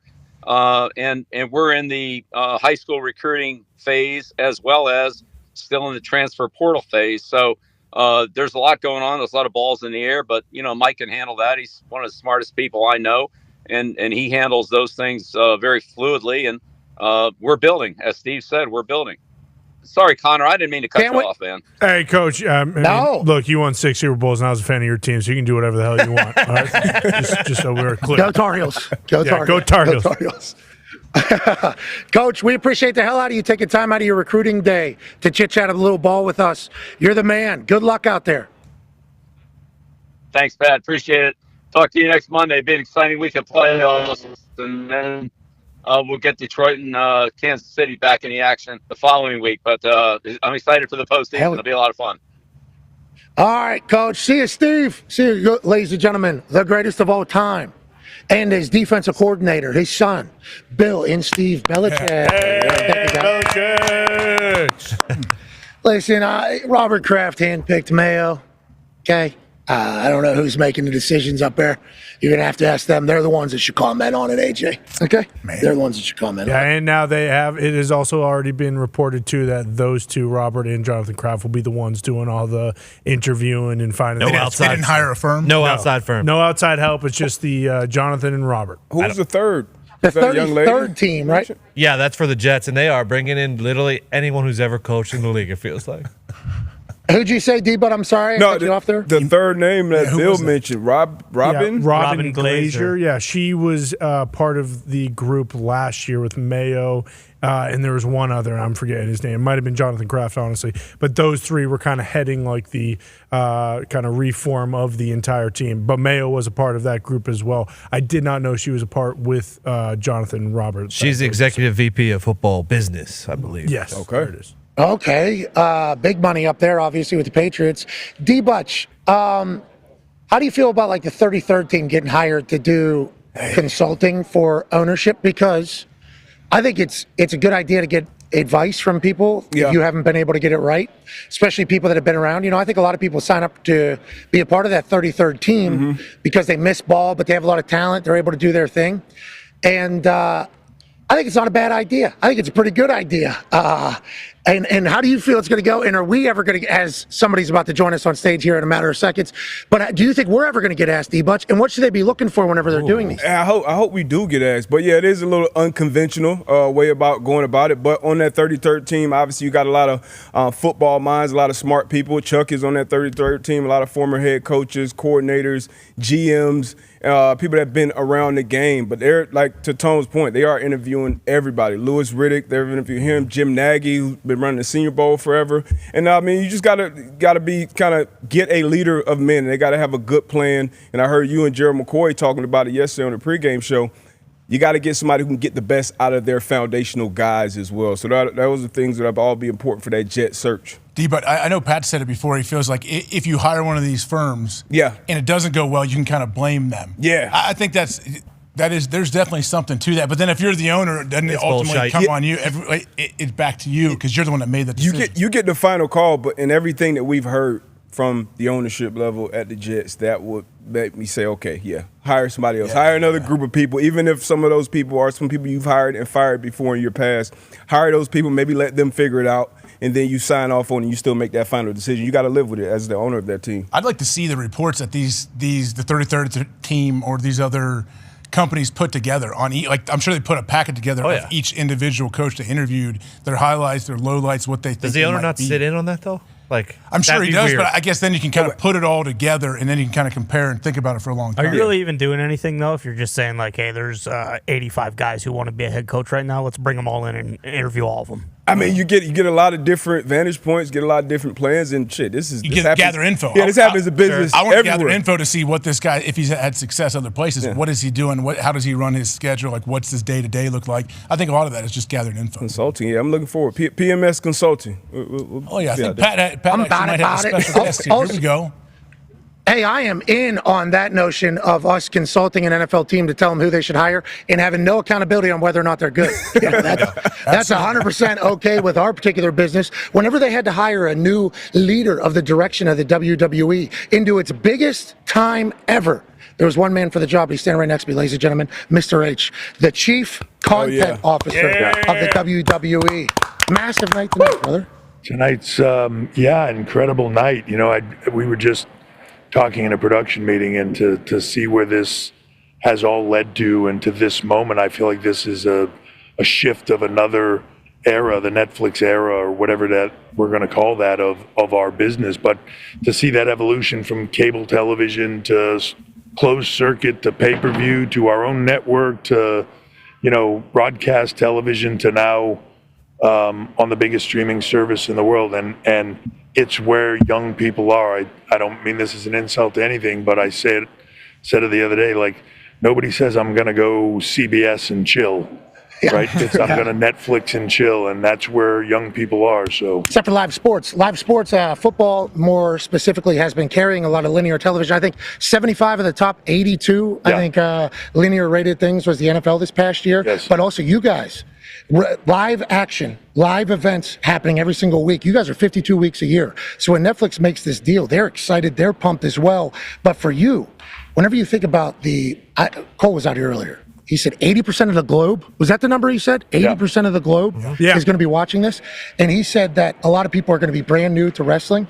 Are you thinking about that whenever you're making the card, whenever you're thinking about the night? Absolutely. It's you want to put your best foot forward on all of this, but while we're WWE, different than a lot of things, we're a global brand, right? I've been all over this planet, been fortunate enough to do it. There's no place I have been to on this planet that they don't know what WWE is and they don't know who we are. What's cool about Triple H chants on every continent, brother. That's what he just said. That's what he just said. Right. There's Pat McAfee chants there too. Some of them, yeah. He's but in this moment, as you said tonight, when we go on the air, in the U.S. domestically, it's Raw. The rest of the globe, 80% of that globe will have Raw, SmackDown, NXT, and the PLEs. All WWE programming, 80% of the globe, and over the next few years, that will shift to where it will become 100% of the rest.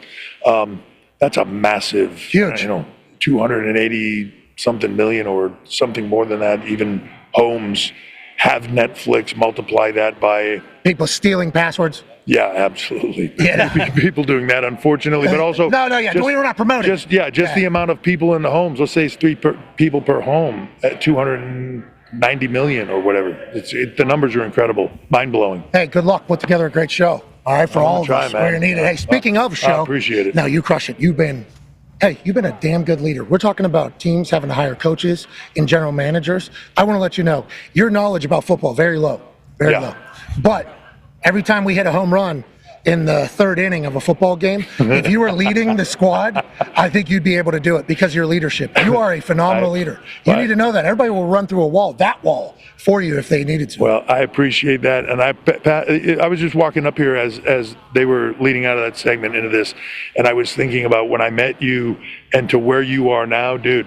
Like the world is yours. Yours, actually. Congratulations. Thank you. It's me and the boys. You've known us literally from jump of this time. From day one, and it's been incredible to see your rise and the moves you've made, and they've all been top shelf. And man, it's just, I don't want to speak down in that way, but I'm so proud of you and what you've done, man. You have no idea. I'm getting emotional. Stop. Great man, great mentor. I appreciate you. Ty has a question about your show tonight that is going to be around the entire world. Go ahead, Ty. Yeah, Mr. H, I recently read an interview where you basically said, hey, there are no time limits anymore. The show could be 40 minutes. It could be 4 hours. We're not beholden to anything. So how are you going to actually go about and decide the length of these shows? Because I assume it's probably pretty easy when you've been filling 3 hours for all these years to just say, hey, we're going to do a 3-hour show. But how are you going to decide week in and week out how long the shows are going to be? I think it's by what the content needs to be. No different to me than, and look, there are some parameters obviously that we have to hit, right? But no different than any other episodic television show. Sometimes there's an episode that's 45 minutes. The next week it's an hour, right? It depends on what you need to put into that show. Sometimes when we do 3-hour shows, there's a little bit of collapsible stuff in there that's put in on purpose. It's a little bit of fat in the show that you can trim off if you need to. But a 2-hour show sometimes, man, there's a lot of times when we get done a 2-hour show where I think, man, I would like to have put more in there. I would like to have given more people the opportunity to tell these stories that we didn't get a chance to do. So somewhere between that 2 and that 3-hour window, to me, is the sweet spot. Yeah, the conversation's always been SmackDown 2 hours, Raw 3 hours. Now it's reversed. There is no time ending for Raw. SmackDown now 3 hours back on USA, right? Yes, until for right now, and then it switches back to 2. Yeah, 2 hours it's always talked about how fast and how bomb you can put in 2 hours. Yeah. But there is some meat left on the bone, as we say, if we're going to talk about the fat. So now that you're able to go into it, we do it every single day. We linger sometimes, probably too long, don't you think, boys? Sometimes we linger on YouTube, ESPN Plus, TikTok Live, which is... Sometimes you can let it linger and it's good. Not our shit. It's a great song. Your shit's good linger. Yeah. Your shit's good linger. Now, on that note, D-Butt has a question for you. Yeah, Mr. H, I know you guys are going to put on a great show, and obviously I'm a big fan, been a big fan since the Attitude Era. And Cole was on early. He was talking about the Cole Open. Can't wait to hear that. But projections, I know there'll be huge, be a lot of viewership. The Paul Tyson fight obviously has some streaming issues. NFL kind of went off without a hitch on that side. How concerned are you with any streaming issues or have you guys did the troubleshooting and all that with the big premiere tonight on Netflix? I'm not concerned in it at all. The Netflix people are the most professional people on the planet. One of the things that I thought was great was they did the Tyson Paul fight. They did the NFL stuff. It was sort of all the litmus test for us to come in there and not have issues, to be able to come in here, be seamless, do what we do, and not have any problems. Man, if we can do anywhere near the numbers they did, I will be both of them. I will be ecstatic. But you know, I think this is what Netflix does, and I understand the live component is not what they have done, but they're the best of the best. They've got this stuff figured out. We have this stuff figured out. This partnership has been incredible. I can't say enough good things They're about very Netflix. invested, it feels like, right? I've never experienced anything like it. Like, they are just, and they understand. I don't know if it's because of the nature of what they do. They're a little bit of everything. Like, they just get what we are. Their marketing teams, their top execs, everybody that we have worked with, it's like hand in glove. It's been so easy and so seamless. I'm so thankful for their teams for getting us where we are. But I on that aspect of it, people, when I was walking in here, everybody was like, man, you seem so calm today. And I'm just like, it's between the Netflix folks, our folks, the work we've put into it, we've done it all. I feel like that fighter that's going to walk out for his fight, but he knows he's had an unbelievable camp. He knows he's got all the T's crossed and I's dotted. Man, now it's just let's just go do this. Yeah, it's why you prepare. You know, the team that's confident going in, and you should be confident because since you've taken the reins, this place has gone to completely different levels. I can't thank you enough for welcoming me back into this world, welcoming the boys back. Right? Yeah. I think. Hell boys, yeah. Thanks for putting us in the game. Yeah, thank you very much for putting the boys in the game. This is as much your home as it is ours, man. We love having you guys here and being a part of what we do. I love your style of what you bring to what we do. Listening to you do commentary, I don't feel like I'm listening to somebody dictate something to me or tell me something. I feel like I'm hanging with my buddy, sitting on a couch, having some snacks and partaking in some other things that make you just stuff that makes you have fun. Okay, and just having fun. If you watch the show, you want to sit on a couch with Pat McAfee and Michael Cole and hang out and watch wrestling with them. And to me, that's when this is the best. That's the goal, man. Whenever I do what I do into a microphone, I'm living the dumbest life of all time. Yeah. And reading those words from that, I don't know when you did the article on the internet, I was like so pumped that you kind of got it with who I am, because not a lot of people do. And I think that's because this is like home for me. You know? It's a neck and neck race of which one of us, between me and you, is living the dumbest life. Fair. Very fair. Yeah, very fair. We are both very lucky people. I appreciate you, man. Yeah. Good luck tonight. You're going to crush it. Thank you very much. Ladies and gentlemen, the King of Kings, the Chief Content Officer of WWE, the man who's taking the world to new heights, Mr. H. Yeah, Mr. H. I don't know if you can hear him. Okay, good. Yeah, hold on. Make sure you don't do the Michael Cole. I'm caught. Yeah, can't do the Michael Cole thing. Okay, he's not the Mr. H. No, Michael Cole, no way. Let his ass fall off the stage. Mr. H, no way. Can't let that happen. Hey, he's so jacked. Yeah. Incredibly jacked. Strapping you to give him a contract this he is offseason. absolutely jacked. See his suit. Big dog. Man, He dog. never put on a football field. Man, dog. He was like a bodybuilder from a young age, I feel. Dog. Wasn't he big into bodybuilding, Pat? I believe as you're talking to his crew. Mr. H. Yeah, I'm so sorry. I'm still alive. You're the man. Hey, Paisan's here, Joe Tez. I mean, I'm sorry. All right, let's get back Joe in here. Tez. Yeah, he was in bodybuilding and wrestling. He was always, that is the Terrorizing was his name. Terrorizing in WCW. Great name. Yeah. And they told a story about how obsessed he was with wrestling. Like, basically, he's the perfect guy for the job that he has right now because he loves wrestling. Now, also loves bodybuilding, loves boxing, though, right? Because boxing lovers and wrestling lovers, I think, go hand in hand because of the showcase of everything and how it goes. But, like, he is still ridiculously jacked, Triple H right there. His traps, I mean, we're talking, and then they couldn't get the ear things over. His head has muscles. His head has muscles right here. So, obviously, he is the man. Joe Tessitore literally just walked over here. He looks so stunning so sharp right now. Obviously, this guy's made for a $5 billion debut like Netflix has been. He has been commentating Monday Night Raw. How are you, dude? And calling games on Saturday night. Python, the boys all say hello. Hey, what's up, guys? Big night for the boy. Big night for the boy. Hell yeah. Awesome. Netflix, there's 80% of the globe watching your Hold on. Let's, real quick, you can't hear him. We got like a minute till the heart out here. Yeah, you let's understand go. that more than anybody. Incredible work this year. Monday Night Raw and college football. Did you watch Texas, Arizona State? Yes, that brother. Thing not hype, bro. Yes, brother. So let's talk about the college football playoff real quick. Yeah, man. Notre Dame, a lot better than I ever could have imagined. Penn State, a lot better than I could have ever imagined. Ohio State, a lot better than I could have ever imagined. Right. Texas, same exact thing. I think this is very, very, very, very well done by the CFP to get these four. I'm very intrigued by what we're going to get at the end of this week. But that Texas-Ohio State winner, come now. Really? Oh, come on now. Bro, there's a lot of talent on the field right now. Ohio State is stupid. We've got a Dude, chance that to watch Texas them. roster, don't get fooled now. Pound for pound, you start going down those position groups. I mean, I know they get shaky at moments in those second halves of games. Yeah, but Quinn Ewers calling that blitz and then checking on for it. I mean, that is just unbelievable. They're peaking. The 4th They are and 13, peaking. Yes. and they're like, I'm just telling you, I love both those rosters. The winner of that game, mark it down. It's been a great college football season. It has, man, but this is hype tonight, man. Yes. This is like ridiculous hype tonight. Yeah, I'm psyched very, for you. very excited. Lucky to be here. All Thankful right. to be here. I'll see you in the TV locker room. You got Let's it, do it. Tess. All right, See you, later, brother. boys. We'll see you. Hell yeah. All right, here this year. Right here. See the TV locker All right, room. you said Brad. one TVO, baby. TVO, that's the room.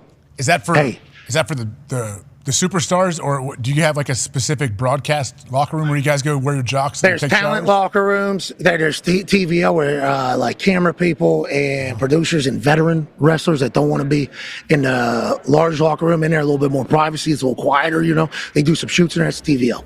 Yeah. TVO boys, obviously a great group. It's a great group, man. Great. I mean, Abyss is a part of the TVO boy. Bobby Roode. What? I mean, there is. Roode? There's a crew in there. Yeah. Bobby Roode. Glorious. Yeah. I mean, it's a great crew. And then obviously Michael Cole's in there, so you know he's always, you know how he goes. You know, the entirety of it all. We will continue on YouTube, ESPN Plus, in TikTok Live. We can't thank you enough for joining us. Netflix on Raw tonight. Aaron Rodgers Tuesday tomorrow. Be a friend, tell a friend something nice that might change their life. I think we get it. Nice. I think we get it. You got it. Did we? Yeah, right on. Yeah. That's a sweet I like that. What do we know? lectern you have Go ahead. today. Your Pat McAfee Show like lectern. Is it normal? There's That that. one with the lights? That's Yeah, can you zoom out? Can you Really zoom out a little nice. bit? Can you zoom out anymore or no? Is that a stage? Cameraman's awesome too. Have you He's seen been hanging. Balmer yet? Yeah, dude. Walmart's right there. Yeah, dude, this is crazy. I haven't seen any. It is. Watch out. Watch your Look at six. this thing, dude. Watch your six. So That's the sweet. Enzo right there, Rambo. Oh. Big dog. What up, brother?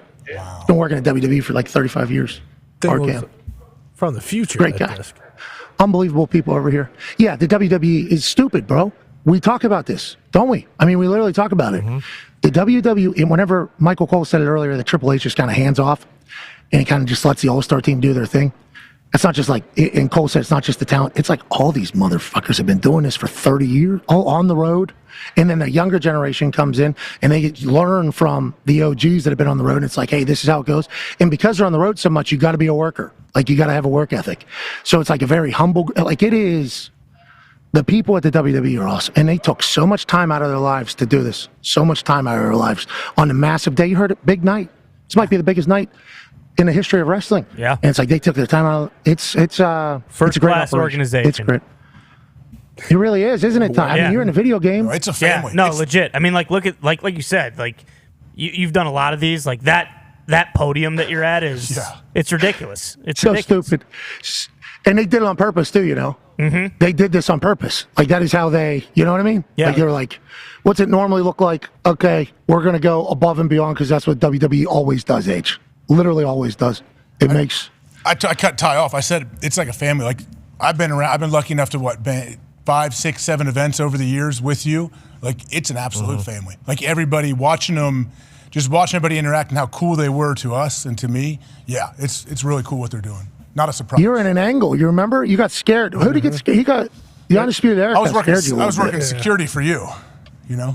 They were detailed. Yeah, but that's what I'm saying. Yeah. Oh yeah, they I got scared a little There's bit. an ugly mug. Then they that tried really- to grab. They tried to pull me out. You know, while you were about to. Was it Punishment Martinez? No. Was it Tommy Invincible? No. Undisputed Era. And by the way, Punishment Martinez, dog. Yeah, big time. Do it, Damian Priest, world champion. Have a little respect, maybe. Speaking of respect, AJ, we got nothing but respect for you, brother. Zito, airmail. Ladies and gentlemen, how old do you turn today? 41. Happy birthday, man. You got your cake. Feel like You got your Happy birthday, Hawker. Wait, not mid, is it? Is mid? I think Day to you. might be a little behind. Happy birthday. You don't need to do that. To you. Poor guy probably, Candle's almost lit. dude probably crashed trying to deliver that.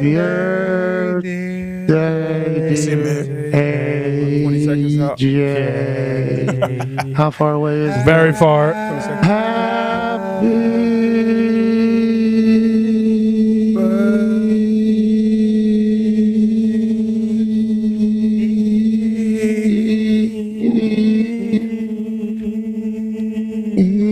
Shit, that's bad news. You guys are still eating. Birthday to you. What type of shirt is that? What is that shirt, Mitt? Fire. What is that shirt? Oh, nice. Got a couple of them lit. Straight fucking flame. Happy birthday, AJ. Happy birthday. Thank you, Mitt. You want to take it back? You make a wish, eh? Yeah, I wish for infinity wishes. There you go. Oh, you good wish. But you told us. That's now, a good so one. Now it's Yeah, you're like, dang, now I get none. I get zero. It has to wait another year. Oh, yeah. We'll do it next. Infinity wishes. Have you done that your whole life? Yeah. When did you start doing that? Yeah, about one.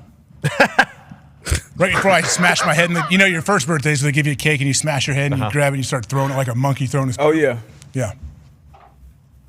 How is this birthday? What was this last trip around the sun like for you? Awesome. Everything.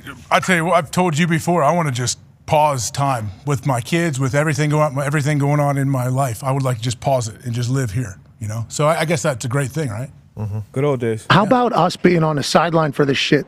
That Ohio State might go on a run right now. Like, they might win the national very, odds-on favorite, I believe, to win the national championship. Yeah, minus 110, obviously, at the semifinals. And it's like, you being on the sideline for it is so awesome to watch from our perspective. I want to let you know that, H. Like, it is awesome. I don't want to speak for the boys, but boys, don't you agree? Oh, yeah, without a doubt. Like, you Getting kind of serenaded everywhere we go. It's really cool. You forget when you're just talking shit to him every day, like who he is sometimes. So like when you go to the Ohio State stuff and like people are chanting his name, you see his jersey everywhere. It's like, oh yeah, holy shit, this guy was actually like fucking unbelievable at football. He's not just an asshole. He's got a fucking tree. So like just an asshole. walking behind Pat and AJ between like Ohio State sideline and the crowd. So like obviously all the boys, the coaches, shit turned back. Obviously AJ was very, very uncomfortable. Him getting cheered on from the crowd, like that was awesome. Yeah, but I hope you take it all in, man. Happy birthday, it's a cool moment. It's a really cool moment. Oh, I do. Believe me, you can be uncomfortable and still appreciative at the exact same time, I think. So, yeah, I mean. How's Axel? We got two more. He's doing all right. He's passed it down now. My my 9-year-old woke up in the middle of the night. He's puking, so we'll see if he stops. I think it is the old virus been popping around. Mm-hmm. So, yeah. Noro, is that what they're calling it? The norovirus? We're not sure if that's exactly what's going on. Stomach bug. Stomach bug for my 9-year-old now. Have you? You have not gotten it, obviously? You nor Laura? Does it go to adults, or is this a kid thing? Yeah, adults can get it. Yeah, I don't know. There's like a that's what I'm wondering. Everyone has wondering their at the same theory time. about it. Everyone has their theory on like how many days and what exactly it might be. I don't know. I have no idea. Okay, so this is one of the. I legitimately, I've only heard about it because I thought there was a chance that Mackenzie had it. Then it turns out she did not have it, so we just kept it moving. But I assume with these types of things, like everybody's going to end up with it at some point. It's a dumper or a puker. What is it? It's a puker, at least for my kids. Man. Dumping, they're okay. Their dumps have been normal, just normal run-of-the-mill Hey, dumps. that's anxiety. Okay, that's anxiety riddled. That's what I said to you during the Rose Bowl. Like, when I get a text that Mackenzie has a fever, and I'm like on the show, I'm like, Devin, what the hell is she going to be? First kid, obviously. So it's like, first time going through all this stuff, the anxiety's through the roof. That's why, for you at the Rose Bowl, it's like, I felt so bad laughing in your face. As you said, he sprayed a whole section. That's how you described Axel. What a dog, dude. What an absolute dog Axel is. Yeah, he is. Believe me, I had to get it out. I think I told you I got the text shortly before halftime. I didn't say anything. That's the first time I told anybody that, this is what we're dealing with behind the scenes. But it felt good to get it out. I'm glad I told you. Okay, yeah, I'm happy you did too. It didn't affect your performance. I want to let you know. We would have never known that your kid was battling. And, getting out of the Rose Bowl is impossible. I don't even know how you would get to a Medicare or whatever the hell it would be. Legitimately, I have no idea how you would get out of there, especially while the game's happening with all the things they have closed and everything like that. D-Butch, what have we not hit that we should have hit today? Let's see. Aaron Glenn's an absolute dog, right? I mean, that is something. Absolutely. And I heard Cole say Aaron Glenn come back to the Jets. Did you hear that as well? What is something else we didn't hit today that we should have brought up? Been hearing that Aaron Glenn to the Jets, Aaron Glenn to New Orleans. But my favorite part of Week 18 of Sunday was Mike Evans. Mike Evans, we always talk about it. Obviously, we know being in the locker room, and now as fans, we love when guys get their money. But I think even more importantly, historically, him getting 11 consecutive seasons now, over 1,000 yards. We've all said on this show, Hall of Famer. I think he'll be a first ballot Hall of Famer when it's said and done. But not only him getting it, but the whole team kind of being in on it. Them passing the ball while being up. Obviously, a situation where you want to take a knee. So I think this was a great, great moment, obviously, for that organization. And not only just the fans of the Bucs. I think for the fans of football, this was awesome to see with Mike Evans down there in Tampa Bay.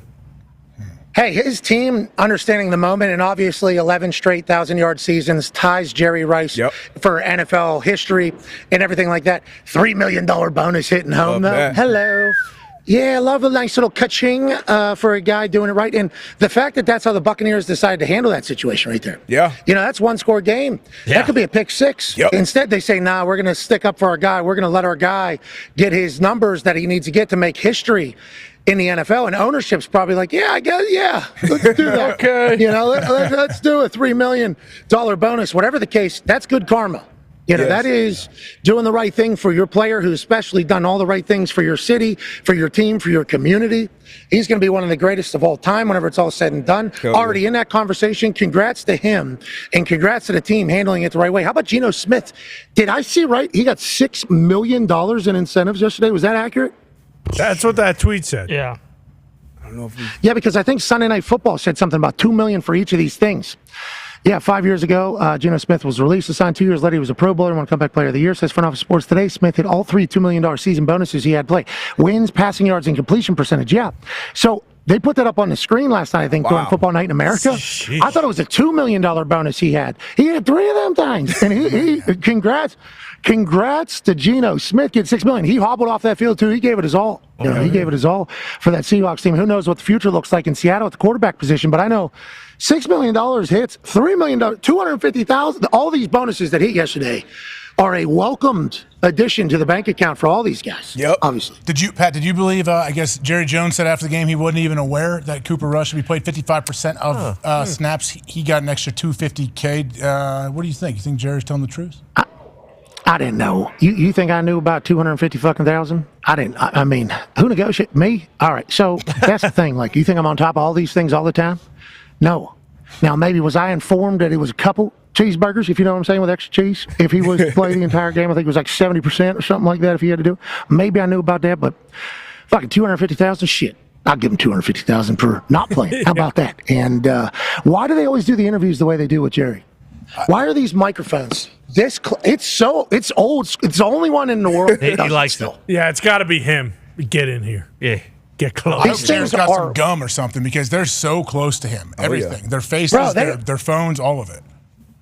That's what I'm saying. We're talking about these dumping, puking parties people are having. It's like people are just putting their phones up, and an 83-year-old, how old is Jerry? 82-year-old? Yeah, 95. And these microphones, 95? Is that what you said? He looks it. I don't know if he actually He's is. 82. 82, yep, nailed it. He does look a bit older. End of a season like this? Good lighting.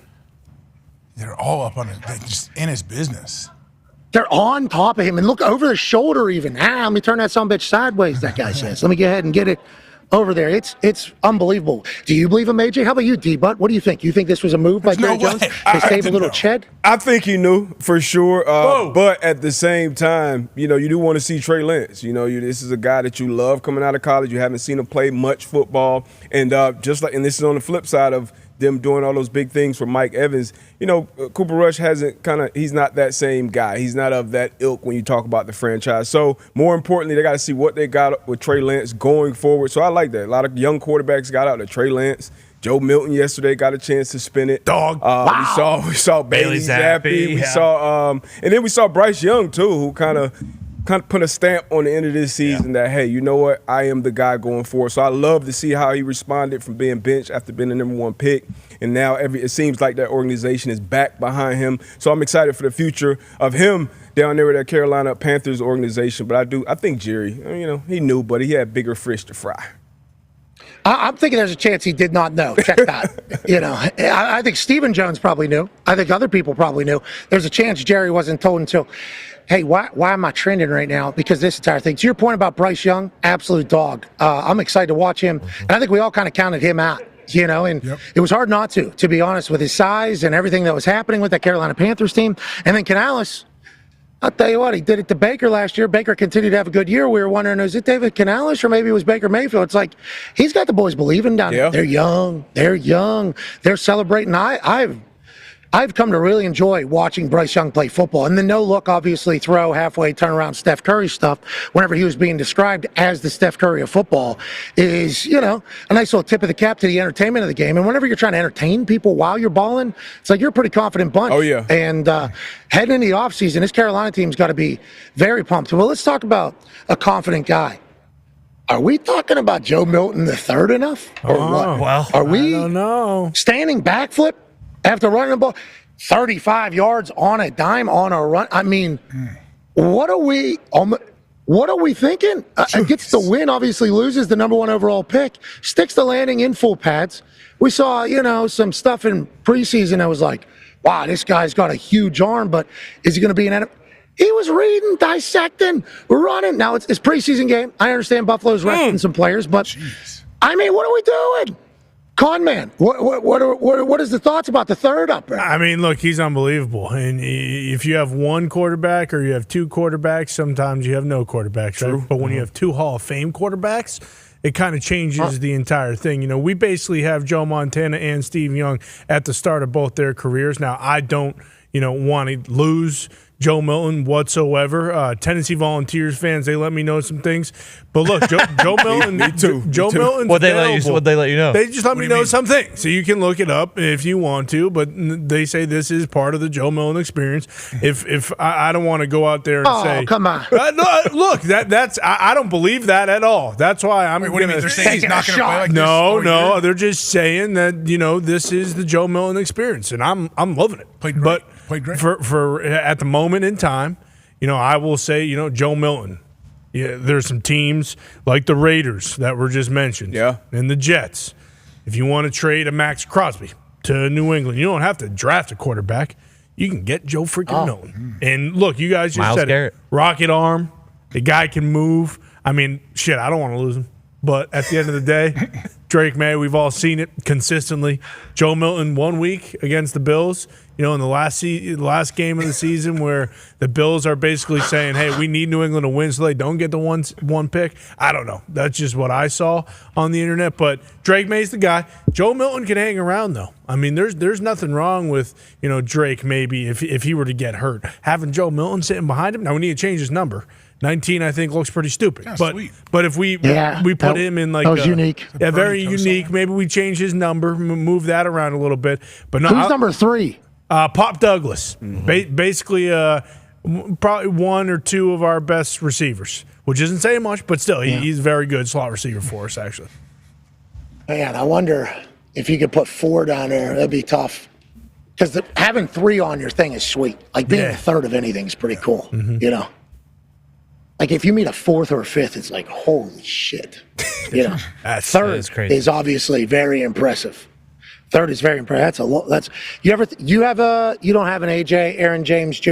You don't have a Deuce. No, we do not. Yeah, I could put. Would you call him Deuce? I could put senior on mine. I should have put senior on mine, right? Because I'm the first. I'm the only one. True. I mean, adding senior to your name through your adult life is sick. I know. That is a sick thing to do. Yeah.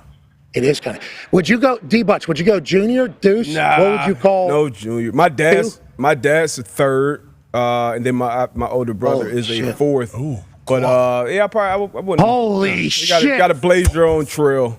Yeah, fourth. Yeah, so that's 4 generations. Actually, happy birthday to Mitchell Butler, the second. Junior. 90 a couple days ago. So. All right, Deuce. Nice. Shout out to Deuce Butler.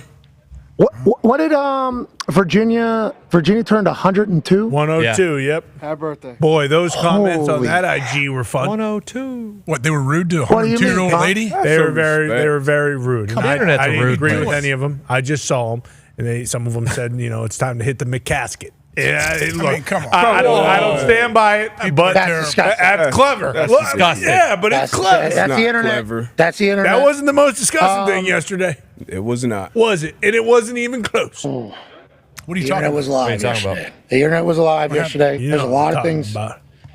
A lot What are of you talking things. about? The Sunday night football game? No. Great game. Some of Nikki Glazer jokes. Oh, yeah, Golden Globes. Golden Globes Oh, happened. good. Congrats to everybody that won those. Hey, those ones are big, right? Yeah. Yeah. Did Chalamet win? I don't.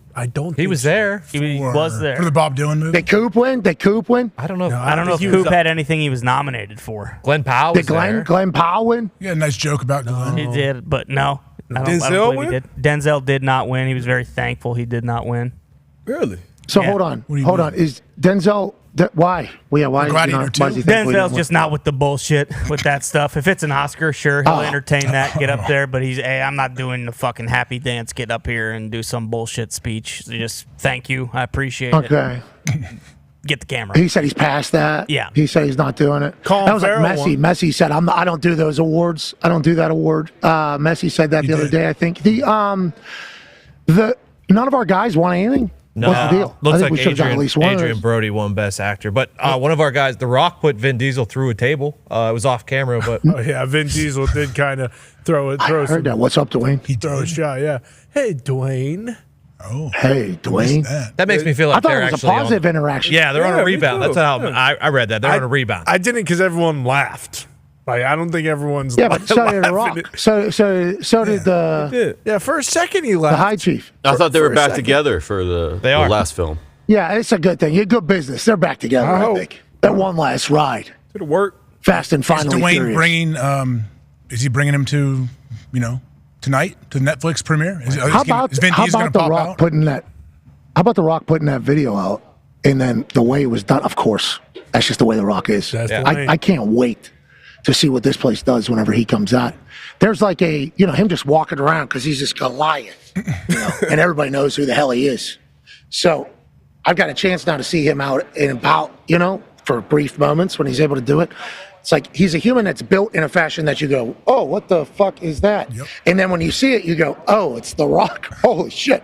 And it's like, that's how everybody acts. And then when he walks into a building, as soon as it's just immediate. Pavlov's dogs. Everybody just goes crazy. I'm pumped he's going to be here. There's going to be beer here? Is that what I heard? Is that beer here? Is that what they said, Ty? Is that what they were saying? I think there was some beer deal that happened. Oh, yeah. I saw on the internet. Well, that's why everyone was so hyped up because the Hulkster's beer, I believe he did sign some sort of deal with the WWE, and every Hulkamaniac has just got their fingers crossed that maybe the Hulkster will show up tonight. Maybe he'll, get some sort of cannon and shoot a couple real American beers into the crowd. Okay. Oh, maybe a boom. Those would be pretty. Headshots. Those would be pretty. There's a real American beer right there. It's a light beer that's brewed in the United States of America. If you were wondering, okay, that's real American beer by a great American Hulk Hogan. I would not recommend throwing these cans around. I've been in a couple throwing cans around situations. They've never ended good. Virginia Tech, Foxy. Every time I tell the story, nobody believes that you were there with me. I thought someone was going to die that day, Pat. It was unbelievable. Full cans of beer being chucked from 50 yards away, maybe? Those were bombs Crow going hopping. down. Yes. Crow hopping. People were crow hopping in a field where they were tailgating. Everybody's tailgating. Place is packed with tailgaters. Packed. Virginia Tech is a wild place. They need to get good because it was awesome. They need to get really good at football. That place would be insane if they got very, very good again, but it was an entire field. Everybody was tailgating in. And one of their things was they would huck full beers. There'd just be a beer that would land next to you. You're standing there kind of trying to see how this whole thing goes. Boom, full beer hits. And then it kind of hits you. And then it's like, what just happened? They're like, oh, you got to chug it. I'm like, excuse me? And it's like, yeah, the whole parking lot's kind of in on it. It's like, okay. So then we did a show with Barstool Tailgate at the front of this park, or this field. And obviously beers are getting fucking, because they want us to chug beer. It was one of the most exciting and electrifying things I've ever been a part of, because you literally had no idea what was going to happen. But there was like 3-4 beers that were hucked out there. Like, we're talking, it's a tradition almost. It was wild. And then the other one was when I wanted to take a fishing net into a Pittsburgh Pirate game and try to catch a home run ball. Sure. And we didn't know if the fishing net was going to be strong enough, so we hucked a can of beer in the parking lot. Turns out that thing went right through the fishing net, right onto the hood of the car that was right behind me in the parking lot. So don't throw cans if you're the Hulkster, but certainly hand them out. Real American beer here in the Intuit Dome for the global launch of WWE, an American product. I'm pumped about it. So many, that's a whole other thing with WWE. I talk about American product, but most of the performers from all over the world. So whenever I get a chance to get back in here and talk to these people, it's awesome, just catching up. And they're always so interested in football. A lot of football fans in WWE. Really? A lot of football fans. Is Sheamus there? Yeah. I don't know. I haven't. If Sheamus is here, I need to find the fella. Yeah. I need to find the lad. Might be training See with how Notre he's Dame. doing. He picked Notre Dame to win the national championship whenever we were in when we were in Ireland. Look at that. I picked Georgia, obviously. That game was played, Notre Dame, Georgia. How about that? Did we ever talk about that? No.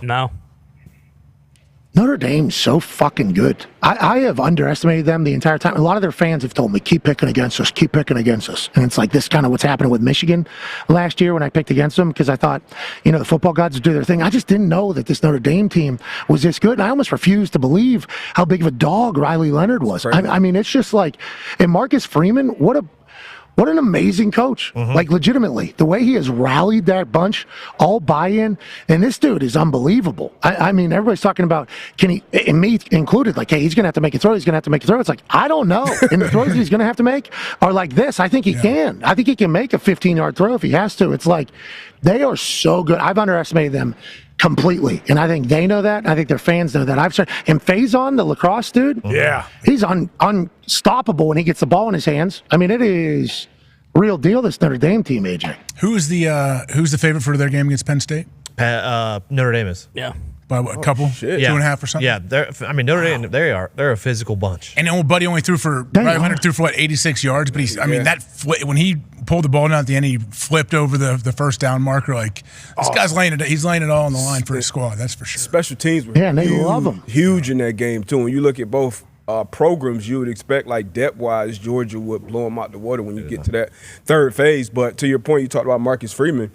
And I would rarely say this, like, he outcoached Kirby Smart on that night. And, you rarely would see that with a multiple national champ with Kirby Smart. So shout out to Marcus Freeman. Obviously got paid. He's building a culture down there, building a big winner down there in Notre Dame, because at this point in the season, this is usually when they get their doors blown off, when they face one of these big SEC teams or a Big Ten team. So shout out to Notre Dame, man. Still being favored. So that's awesome. And also, shout out to Notre Dame doing this in their weather, everybody else's weather. They're a cold weather bunch, as they have showcased, and what they were able to do to Indiana. Penn State also got a squad. I've underestimated them too. That Warren guy. Well, I mean, what is that? That's an absolute weapon, that guy. And one last thing about Marcus Freeman I wanted to hit. Did you see the interaction between he and Riley Leonard? It's awesome. On the substitution thing? Yeah. Riley Leonard, in like the kindest, most professional way, basically said, this guy is lying to you. He's a super genius. He made a tweak to the play, the substitution. We're going to get him the false start play that we tried once, D-Butch. Do you remember that? Mm-hmm. Was that against the Patriots? Oh. Yeah, we tried to. Yeah, I wonder if Marcus Freeman saw that. It was like... It's not a bad concept. idea. That's so fucking hard on the defense. Like, when you coming off and you're probably trying to get together with your position coach to go over adjustments, blah, blah, and then you know how shit goes, whoever is in charge of the stuff. Hey, first base, first nickel, whatever group you're sending out, there's a full, hockey line swap pretty much, and you're getting out there and you're kind of anxious, then you go hard snap. Like, that was brilliant from the coaching, but obviously the players got to get out there and execute. That shit was tough. So shout out to Freeman and the boys figuring it out. That's a game winner for them, and I don't think their kicker was great all season, and then he's been Notre Dame's, yeah. I mean, Yeah, he had a 49-yarder in the freezing cold. This is the play we're talking about. Had punt team on, sub-punt team off, bring the entire offense on. Ref has to hold him for enough time for everybody for Georgia to be able to substitute to match whatever Notre Dame just did. They felt like it was a long enough time. Georgia got set up enough to get comfortable and to get eager and excited.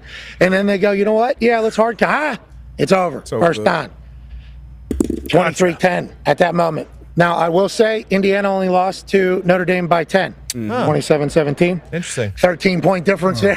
I'm not even going to get into that conversation. And then how about Joe Tessitore right there? He was campaigning for Texas, it sounded like. Didn't it? It sounded like AJ. He loves that roster. He does. I like how passionate he is about this game coming up. But, yeah, I mean, Texas is loaded. We know that. There's a reason all 4 teams are legit. They're stacked.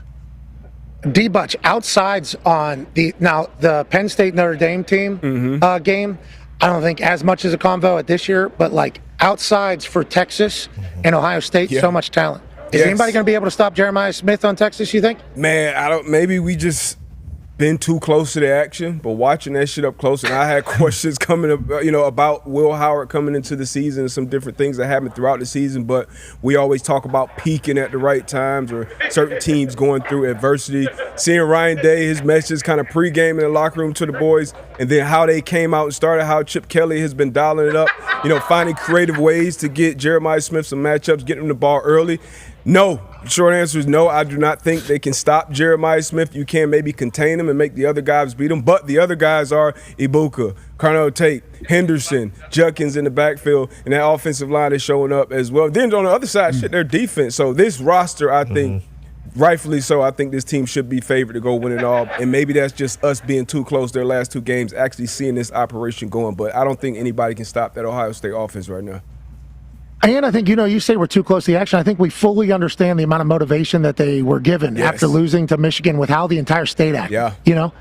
I think Herbie has talked about it a lot, obviously. No doubt. Everybody, but it was very real over there. Yes. And we're lucky that we have AJ, obviously the living Ohio State icon with us, and we're close to the state and we have Ohio State friends. It's like, it was hot in the kitchen over there, not just for Ryan Day. Obviously, for the head coach, always going to happen. But for the entire team, I think there was a lot of questions because Tressel, Urban Meyer, everything they said coming in, Ohio is a hardworking state. Like, you're getting millions of dollars, and, it's not – there was a lot. And then with the way they've gone about handling their business and adversity this year, I mean, you got to love this team. Literally, you have to love this Buckeye team, and I certainly do. And I picked against them twice already, AJ. You got to keep picking against them then, right? Well, that's what the Notre Dame people are saying too. But what about the Penn State people? I haven't exactly put them over. And in Texas, we know I did the whole in the entire. I mean, it's I don't know. I apologize to whatever fan, but I'm gonna have to pick two. I'm gonna have to pick 2 of them. I'm gonna have to pick 2. You watch that Ohio State defense. We talked about it. We've seen it now 2 games in a row. Tennessee and Oregon. They're gonna make you go the hard way. But you know that if they want to picking up a 3rd and 6. Is they got to do it. Teams have had to do everything they can to get 7 yards and get a first down. Okay, here we go. Let's reload again and try to find a way. Like you said, Debo, what did you say? They were stapling them. There's no weakness. That's what they look like. Boom, boom, boom. They call themselves the silver bullets. That's what Ohio State's defense has said forever. But it's really inside, tapping the Rockies? Inside leverage, outside leverage. Boom, boom, boom. Yeah, it's crazy. Silver bullets, bullets on a tin can, man. Ping, ping, BBs on a tin can, man. Ping, ping, ping, ping. That's what Silver Bullets are doing, and it's been fun to watch. Yeah. It's been very fun to watch. And then, obviously, Texas has all the talent in the world, and Quinn Ewers making that check and that throw. They're a real deal. It's college football is going to be fantastic, as is football, as is tonight. Raw on Netflix. Boys, I can't wait to get back for you tomorrow. Cannot wait to get back tomorrow. Oh, and I think we're holding up some stuff in the arena. But, hey, it is it was a good time starting to fill up over here. H, thanks for traveling on your birthday. Oh, yeah. 4 years ago, 4 years ago, you had a similar offer on the table to come to Indianapolis. You said you're going to D.C. So thank you for making the choice to come to Indy, brother. We appreciate it. Hey, great to be here with the boys. Great to be here with D-Butt, actually. I've never been in this seat with D-Butt here. I'm usually here Friday. So great to be here, awesome, too. On your birthday, too? Yeah, it was. Oh, special. I miss you guys. Day. I'm never there when you're there. I know. That's what's weird. It's kind of a bummer. Thursday, you guys We'll figure that out sometime. Yeah. Thursday we'll all be together because we're doing our show live from the Orange Bowl. Ooh. That's going to be crazy. Yeah. Oh yeah. Is it So blazing we got hot our down show. there? I think No, it's perfect. I think It's like 70. And then snow. 60, perfect. Don't snow in listen to Texas. Darius with perfect. Snow shuts Texas down. Like, Yeah, that's that'll gonna be tough. fun. Yeah. Oh, we got jackets. Yeah, they're saying big Scullies, storm all type coming of to shit. Dallas, right? Yeah, like I'm sorry, Thursday, Darius. Friday. What'd you say? No, I'm saying down in Florida when I left, it was like 60s maybe. People See were freezing. jackets, Yeah, they're Scullies, gloves 60s. on, and then you fly them coming my in, landing, God. seeing all the 68. stamps. 68 on it's Thursday. Fucking gorgeous. Oh, beautiful. Fucking gorgeous. Hey, the snow. probably The snow up there in Indy was real. I heard it's snowing today, too. Yeah, Yeah, probably it's more sideways this we morning. probably got like Big time. 10, 12 inches. Yeah, Yeah. last night for sure. I saw a bunch of trucks. I was driving in. Trucks in the median. Pat, how was big your semis. drive? How was your drive? It took a little while, but not because of me. You know, there's some slow drivers. Usually, like one lane of the highway was kind of plowed, and then sometimes you get a car in front of you going 35 miles an hour, which you don't have to go that slow, but Got to find a way. But it's hard because the snow that's Yeah, built oh, up yeah. in between the lanes will get you. Oh yeah, I had a couple. It'll get I had ya. a couple of reset moments, and your wheels. Almost. I could see myself in that median here that I just saw a full 18-wheeler stuck. Yeah, that happens. Bingo, yeah. Just because you're trying to get a little antsy. Wow, that left lane right there. I could see tire marks. But you know that there's in between the lanes, there's a lot of kickback from both sides there. And boy, driving through Ohio, I did 360. I did 360 on 70. And I had to look like the biggest asshole of all time. Nobody was in that left lane. Nobody. Just a fucking line of people on 70 going the same speed. We're all in this misery. And I was just like, nope, fuck it. I got to go. I go there 360. Boom. And I end up on side of road on other side of lane, just sitting there. And literally everybody that drove by was like, I'm like, yeah, okay, let me work my way back in here. I was shooketh, though, the rest of the drive. Oh, yeah. I was like, oh, my God. I'm going to die. That's what I think. But you can't be scared of the snow. No. Okay? Just like you can't be scared of the ice. But you got to drop that thing in a neutral when you're trying to stop edge. You got to drop that thing in a neutral. Don't panic. Just don't panic. If you start sliding a little bit, you just don't panic. Just stay calm and just steer yourself out of it. You'll be fine. And get off the gas, obviously. Yeah. Mm-hmm. Don't jam the brake either. You jam the brake, you throw yourself into a spin. A ride to the airport this morning was, there was a lot of back roads, to get to that particular airport. Oh, I bet. Just field snow, road. You see like a little gully and then snow. Just right. I'm the first tires through, brother. I felt like Christopher Columbus. I had no idea if I was going the right way on a couple ones. Just kept on forging the river, brother, and made it there. Lucky to be here. Thankful to be here. Thankful to you, AJ. Happy birthday. D-Butch, I'll see you tomorrow, boys. I'll see you all tomorrow. Hopefully you guys get a chance to check out Netflix tonight, 8 o'clock Eastern, 5 o'clock Pacific, and wherever you are in the world. This shit's going to be bananas tonight. And they're already starting to, work their magic, and I think it's time for me to get the hell out of everybody's way and get prepared for the biggest night potentially in professional wrestling. AJ, what an honor it is to be here. I am so thankful. So thankful. All right. Great work today. Be a friend, tell a friend something nice. Gumpy, need you up here, pal. Need you up here. Come on. Kill it tonight. Yeah, good luck tonight. Stage is a little high. Oh, what are you saying? No. Oh, no. What do you mean? Oh, no. Little legs. No, he made it. Hey, Tyreek Hill doesn't want to be a Dolphin anymore. He's out. How do you feel? Yeah, we want volunteers, not hostages. We didn't win with them, so if you don't want to stay around, get out. Hell yeah. Boom. It is what it is, man. We've been dog shit. We haven't won a playoff game in 25 years. 25 years? He's been there for 3 years. We haven't won shit. I mean, if he doesn't want to be there, he doesn't want to be there. Hell yeah. Amen to that. You'll be there, though, won't you? Always. Till the day I die, unfortunately. Let's do some overreactions, because Gumpy, I just remembered your overreaction as being one of the best. We put out a tweet this morning. I said, hey, listen, I want to hear your thoughts on how your state of your team is doing right now. Send a tweet. Use it as a therapy session. We won't judge you. Actually, the best ones will make the program. Ty Schmidt scanned through all these and picked the best ones. Ty, how is the selection this week? Pretty good. Very heavy Steelers and Colts. Very, very heavy. Oh, okay. All right. A lot of storylines, obviously, in those two cities. We want to hear from you, so we said all you got to use is... # I don't want to overreact. But... I don't overreact, but the man that is in this video is going to get fired from his jobs. And that is what I just noticed there with Ken Dorsey. Every year he's getting capped. I'm sure he's handling it better than he had in the past. He was a little fiery, he's a little fiery, which is what you want in a coach, and I'll be excited to see where he goes next. But we don't want to overreact, but let's hear what the people had to say. It became number one trend, I believe, in the United States of America. Okay. Passing Balky and many other situations brewing around the world. Hashtag I don't want to overreact, but it's never been more Jover for the Finns. 25 years without a playoff win, man, and now Tyreek Hill wants at a ton. Stephen Ross not even thinking about moving on from Chris Greer is certainly something. Unfortunately, this is part of being a sports fan, and I'll convince myself that next year is the year we break the streak. Hashtag Go Finns. That is sports fan life, isn't it? Yeah, it was nice that they had that thing on deck, so there was never a thought to move on from Chris Greer at all. He's done a great job. No division titles, no playoff wins, but let's run it back one more time, huh, Chris? How many playoff wins has he had? 0. How many years has he been there? 10. As the GM. Kind of like that. In Indianapolis. Yeah, all right, let's go to another overreaction, shall we? It'll get better. It'll get better. Year 11, year 9. This one's from AP Tone. Hashtag I don't want to overreact. But, and we've mentioned this before, but here we are again. This perpetual limbo stuck in football fucking purgatory like we're Phil Connors in that groundhog is the Steelers driving us off a cliff year after year for 8 years, and the pain never stops. 11-0 starts, best defenses, 2 QB fuck-arounds, killer bees, all for 500 records in first-round exits. I'd rather go to Baltimore and do meth with bubbles than go to the game and watch that bloodbath. Or the Ravens choke again in Super Bowl. Here we come. Hashtag here we go. Okay, Tone.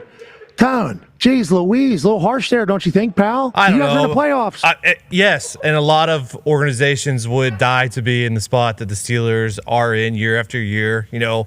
Contending for divisions, contending in the playoffs, but not this organization, not this city. We are about championships, and that's the only thing we care about, and there hasn't been one or even the hope of one in a long, long time. So I think I share the sentiment with most Steelers fans that it's another disappointing season because, you guys are in the playoffs. I know. You guys still have a game. And we're playing the Ravens. Not dead. And we're playing the Ravens, who we play very, very, very well against. You're in a great spot though. 9.5. You have no expectations. Like you're expecting to lose. So if they win, going to run. But I don't want to be expecting to lose in the first round of the playoffs. I'd like to be expecting 9.5 to win. point dog. 9.5. 9.5. You had him until Russ fumbled right by the goal line last time. Sure. Remember, he was doing one of these. He was cooking, as they say. He was on his way. I agree. And then he got boom right in the hip. I agree, but Russ has kind of like Phil Connors fallen off a cliff the last month or so. Yikes! But they could, they could go in there. Playoffs, they could beat the Ravens. But then I think the most natural definitely cover 9.5. Yeah, most natural path is Ravens, Bills, and then Chiefs. And there were years we'd be like, that's fine, but not this year, unfortunately. Oh, mama, I'm in fear for my life. Of the law. Gum's got it. Where's Brett Michaels at? We need him. Where is Brett? We need Brett Michaels. Yeah. We need Brett Michaels. He's not what we need. Let's go to the next overreaction. Sorry for you, Pittsburgh. You're in the playoffs. I don't know what more you could want. At Boston Connor, a phenomenal mullet on this thing, isn't it? Look at that. Look at the fade there with the mustache. Is that a fucking bow tie this guy got on? A real one too. Wow. Yeah. Is that person still doing their hair like that, or what do you think? It's TBD, perhaps. Okay, we'll determine it later, won't we? Yeah. To be, if you will. Hashtag I don't want to overreact. But the Patriots are going to the playoffs next season. There's not a doubt in my mind that the ship is heading in the right direction. This was the final year the Patriots will be on the island of irrelevancy, and Drake May is going to skyrocket into superstardom immediately. Conman, feels like this is a natural reaction for everybody in New England, even though you guys don't even have a head coach right now. Yeah, but we do have a head coach, and Shefty wouldn't say it because he doesn't like to say things until they're 100% confirmed, but he said Mike Vrabel's the leading candidate. So basically what he is actually saying is Mike Vrabel's the next head coach of the New England Patriots. We talked about it earlier. Obviously, there are some rules. I do believe Jonathan Kraft and Bob Kraft are going to prank call Brian Flores just to kind of get the Rooney Rule out of the way. do some funny stuff with them. Hey, Brian, good to see you. Is your refrigerator running? Something like that. And then, they'll do, that'll be kind of how it goes. Belichick will send another text message. Congratulations. Bingo. But hey, congrats, Brian. You did it again. And Brian will think he has the job, but he doesn't. Everyone knows it's Vrabel. I think that's kind of a done deal. I think all the other teams know, hey, we can bring in Vrabel, but there's really no point to. He's going back to New England. He's going to be the head coach there. He's going to completely make the culture a championship culture again, which he knows how to do. And Drake May is going to be the best quarterback in the league, and T. Higgins and Devontae Adams will probably be there too.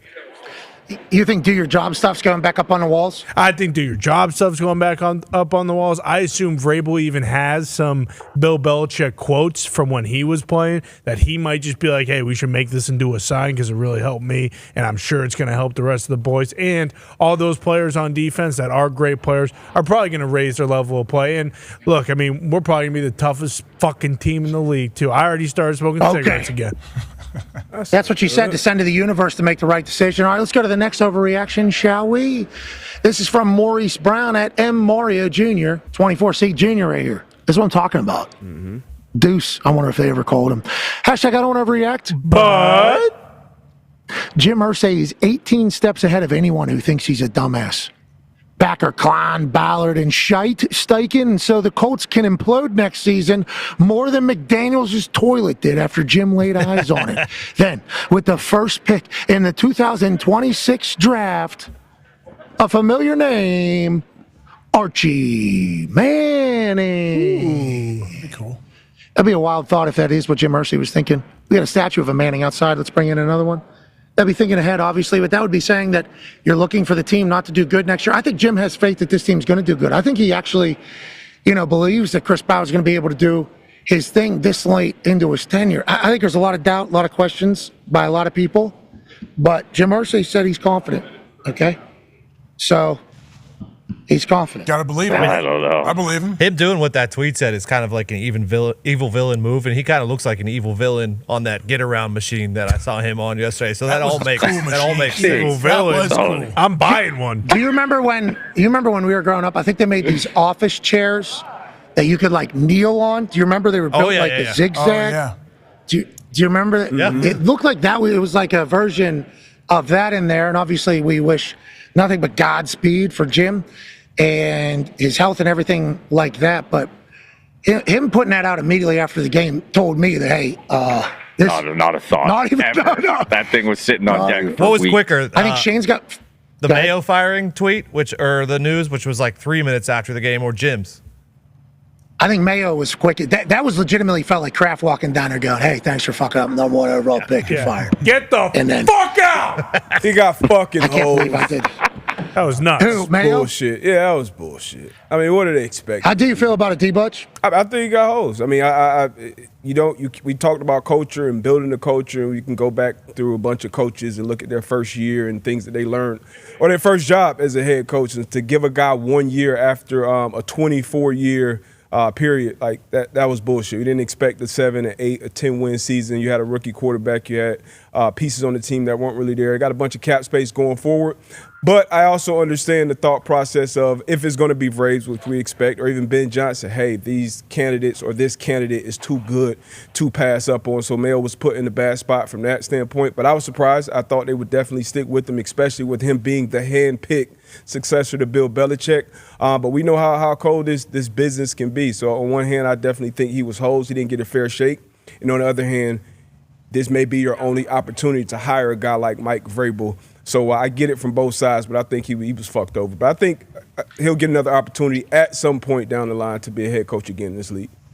I think the Crafts are getting anxious. They're tired of losing, I think. I think they're trying to figure it out as fast as possible. And, I think as a New England fan, you guys like that the Crafts made a decision to move on? Isn't that kind of the overwhelming?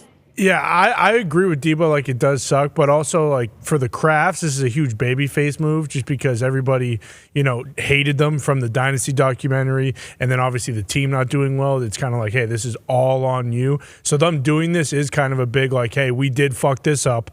We're going to make a change, and because Vrabel's available and, like, a Ben Johnson's available, that the opportunities to get better quicker seem to be better with them. And also Mayo, defensive guy, the defense was so bad, and it was damn near the same as it was last year. So the fact that the defense got worse does not help. Shite.